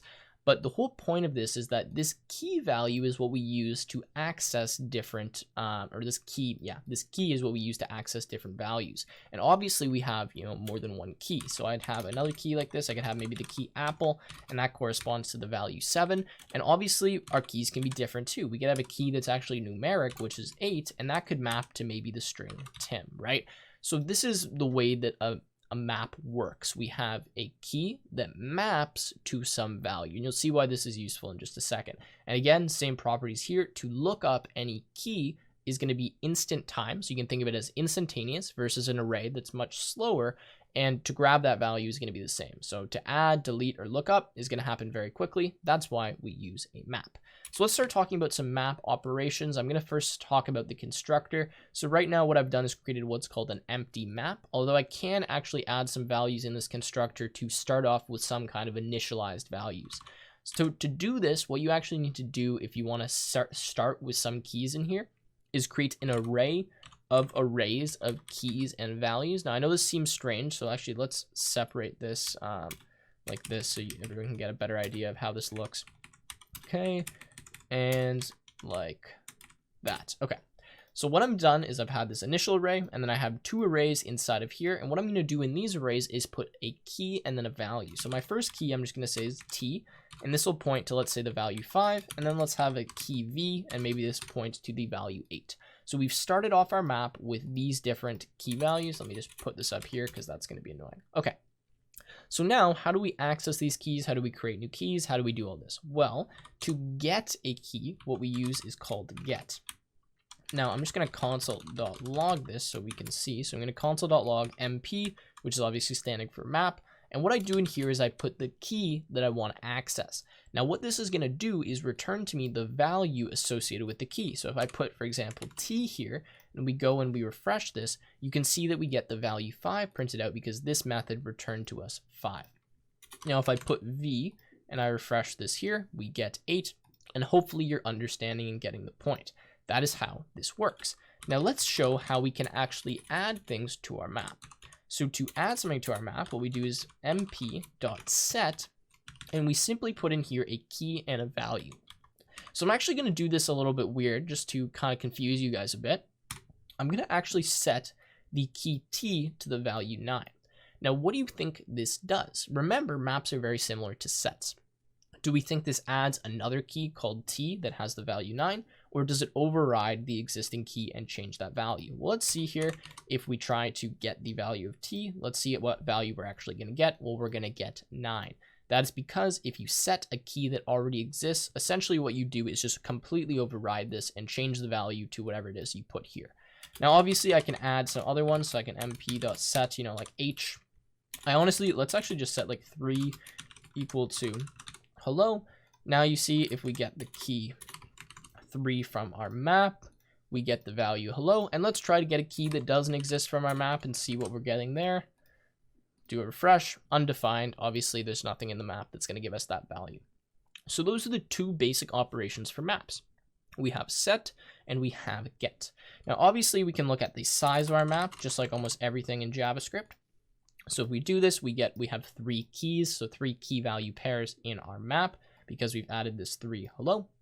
And that is the basic principle. Now, to delete keys is very easy as well. We're just going to do mp.delete. We could delete the value or the key t, and we should see that our size changes from 2 to 1. So let's have a look at that. And now we get the value 1 because we deleted t. What happens if we try to delete a key that doesn't exist? For example, the string 6. Well, we still have a size of 2 and there's no errors. That's fine. We just didn't end up deleting that key. All right, so the next one that I want to talk about is has. Now, has simply is a Boolean value that tells us if the map has a specific key. So very similar to set, and this runs in the same kind of time as it does for a set. So if I say mp.has and I put the value t like this and we print out our answer, obviously that is true. And then if we do something like, 6 here, so let's refresh this, then we get the value false because obviously the key 6 or the string 6 was not one of the keys in our map. And yeah, I mean, that is pretty much it for maps. I'll show you a few other methods. We have the map.clear method. So I could say mp.clear. Let's just actually print out mp so we can have a look at it after. mp.clear is obviously just going to remove all of the keys. So we see we have an empty map here. We've cleared all of the entries from it. What else we have is the map.entries method. So this one is actually interesting. I'll show you this. Entries like that. So let's refresh. And you can see we get t points to 5, v points to 8. And this is what's called an iterator, which means we can loop through this and look at all the different entries. So let's actually do that now. We'll do a for loop and just show how we can iterate through this. So we'll say for var entry of mp, all we need to do is simply console.log the entry. Now the question is, what is entry? Is entry going to be the key? Is it going to be the value, or is it going to be the whole thing? Let's find out by refreshing. And we can see that's actually giving us the whole thing. So if I want to access just the key or just the value, what I have to do is actually index either 0 or 1. If I index 0, that's going to give me the key. If I index 1, that's going to give me the value. And the reason for this is because, again, we're actually looping through this array, right? So we go through the map, and then we are given for entry an array. So we have to loop through the value to determine which one we actually want. I did not mean to do that. Let's refresh. Now you see we're just printing out the keys. And if we were to change this to 1, then we would just be printing out the values like that. Pretty straightforward. Okay, so now let's go through an example with why we'd actually want to use a map. And this one is a fairly good example, actually. I like this example. To count the number of characters in a string. So let's just say str equals, and then let's do, this is my new string, hello, just add some characters in here. So what I want to do is actually create a count of all of these characters. I want some way to be able to find out how many of any letter exist in this string. So if I want to find how many T's, I want a way to do that. How many I's, M, N, so forth. I want a way to do that. I want to count all of the different letters. Well, we can do this very easily using a map. And I'm going to show you just by going through the example, and then we'll walk through it step by step. I'm going to say var letter of string, which means we're just going to loop through each letter in our string. And what I'm going to do now is say if, in this case, we'll actually need these, mp.has letter. So if it does have the letter, what I'm going to do is actually say mp.set. And in this case, the key is going to be the letter, and the value is going to be mp.get letter plus 1. Now, what I'm going to do is store in my map key values that look something like this. I'm going to store the letter, for example, let's say T, and I'm going to store the count as the value. So I'm going to store how many times I've seen, whatever this is. So if we actually have the letter already inside of our map, that means we've seen it before, and we'll talk about how we're going to do that in a second. We'll grab whatever the current value of it is here, and then we'll add 1 to it and store that back in the map. And remember, when we set a specific key, if that key already exists in the map, which it will have here, say we have t, we just override that and we'll just change t's value to be 3. And that's the point. We're going to just increment and count how many letters, and I'll show you how we can look at them in a second. Now, otherwise, so if the map doesn't have this letter, we need to add that letter to the map. So we're going to say mp.set letter 1. The reason we can just put 1 is because if this is the first time that we've seen this letter, it's not already in the map. All we need to do is give it an initial value of 1 because we've seen this letter 1 time. Okay, so that is how we do that. Now let's just print out the map to have a look at it after.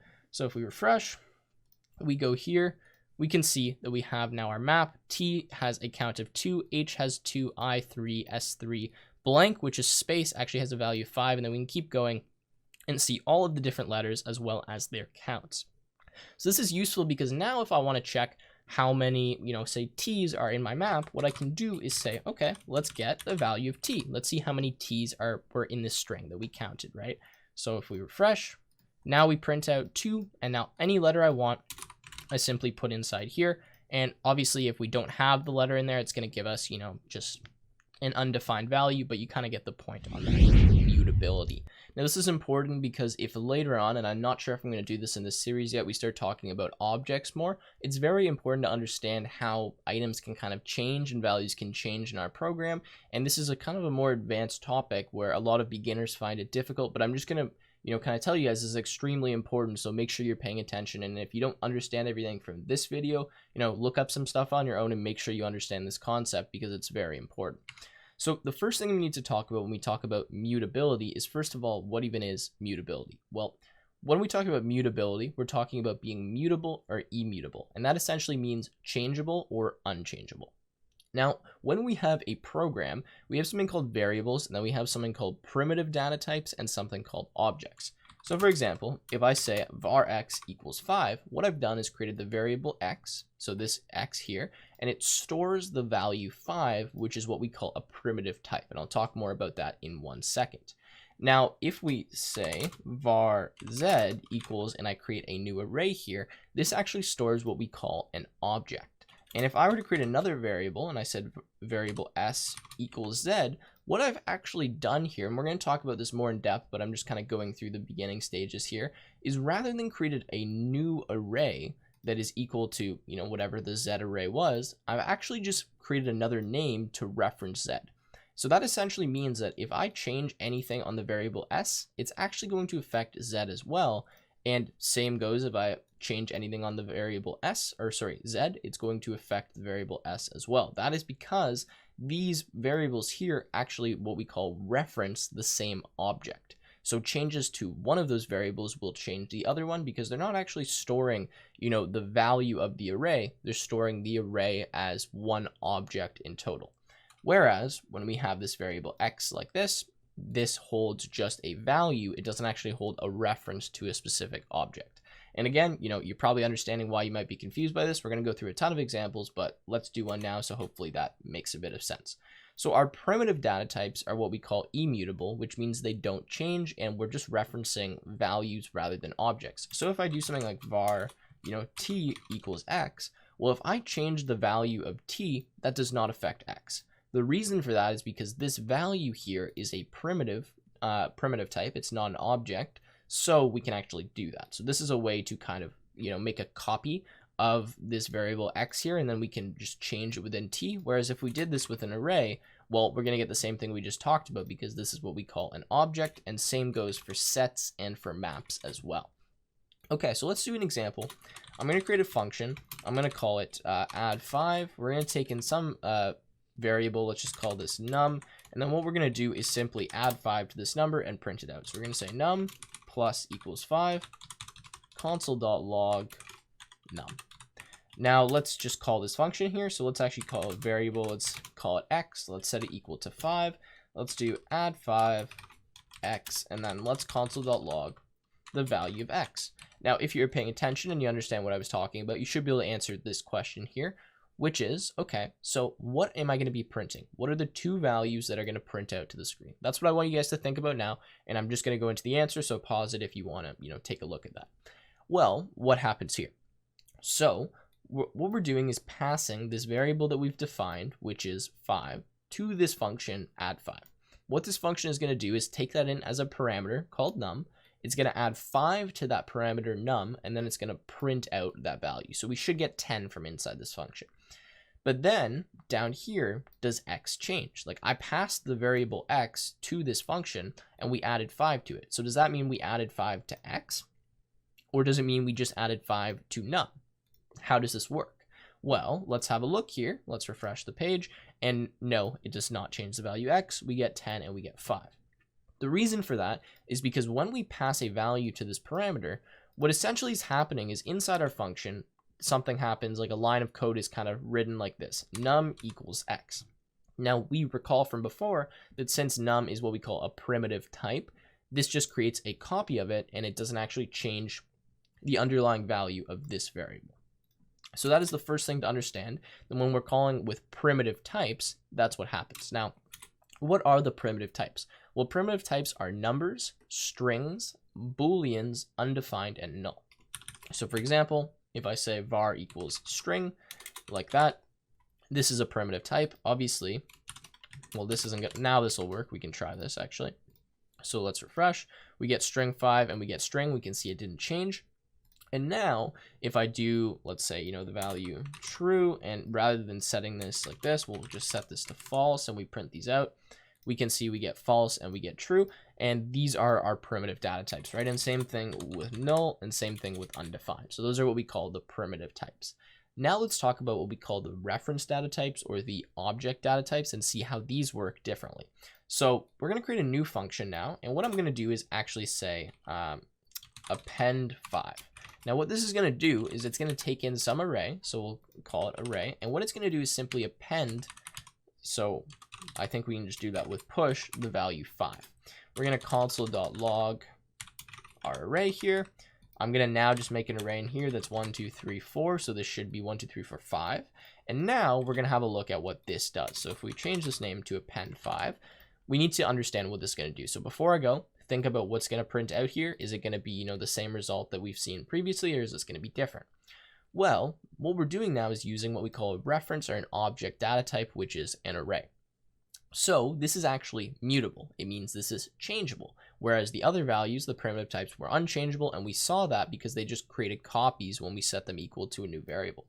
Whereas here, what we're doing is actually passing in this entire array. So this array goes in, and then what we're going to do is push 5 onto that array. Then we're going to print out whatever the value of the array is, which should be 1, 2, 3, 4, 5. And then we're going to come down here, and now we refresh the page to see what we actually get, which is 1, 2, 3, 4, 5, 1, 2, 3, 4, 5. Now, why did this value x change? Like x is equal to 1, 2, 3, 4 here. Up here, all we did was push 5 onto this parameter array. That's not the same variable x. Why did it change? Well, again, that's because what we did is we passed the actual object to this parameter. We didn't just pass, some copy of it or something that looked like this object, right? We passed the actual physical thing. So when we change this, it's going to affect x and it's going to affect ARR. And that is kind of the basis behind mutability. And it's very important to understand because you can design functions that actually don't need to return specific values. They can just modify the input that you've sent to them. So in this instance, the best example is just to use an array. You can see here that we wanted to add 5 to an array rather than having to return a new array from this function, which we've done before. We can simply just tack on this 5 by actually modifying the input here. Now I can do the same things inside of here where I can do like ARR at 1 is equal to 5. And we'll have a look at how this works. And you can see that now we get 1, 5, 3, 4, 1, 5, 3, 4. Again, notice, it's not changing. Now let's even go a little bit more complicated here and say var ARR2 equals ARR. Now I'm going to go ARR2 at 1 equals 100. And what do you guys think is going to happen now? So I'm printing, ARR. I'll also print ARR2 first. So let's say console.log. We'll do ARR2, ARR, and then X. What is going to be the value of all 3 of these variables here? Are they going to be the same? Are they going to be different? Does this, do anything that I've just created a new variable inside of here? Well, let's have a look. And obviously, no, it does not. Again, it doesn't because when we do this, we're not copying this array. We're simply kind of just having a pointer that goes to it and says, hey, this is where the array is. this is where you can modify it, and that's how it works. Now I'm going to go into a little bit deeper level of how this works just by doing something on the drawing tablet really quickly. Well, I'll just do it with my mouse because it's nothing, too important. Essentially, when we have an array, so I'm just going to draw one out here, and excuse me because I'm just drawing with my mouse. When we create a variable, let's say x, and we set it equal to this array, what we do is instead of having it hold the value of the array, it actually holds the kind of pointer or the location in memory where this array is stored. So let's say this array is stored inside, our computer memory. Maybe it has an ID that's something like, 2, right?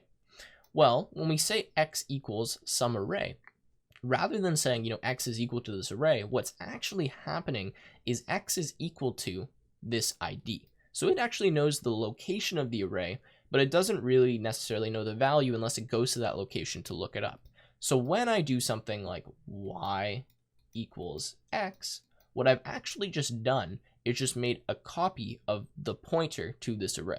So what that means is since x, pointed to the array up there, what's happening now is y is now going to point to the same array. So they're pointing to actually the same object in memory, which allows us to change them from different variables. So this is what we call an alias when we do something like this, where we just have another name for the same actual object. And I've just been doing this example with arrays, but essentially any data type that is not a string, float, number, undefined, or null works like this. And rather than storing, the actual value of the object where we can copy it and kind of change it around variables, it stores the actual location and memory of that object. Now I'm going to pause for 1 second just to get something up on my screen, and I'm going to show you guys how we can create a copy of arrays rather than having to, change the value, because sometimes you don't want to do this. Okay, so to copy an array, there's actually 2 ways.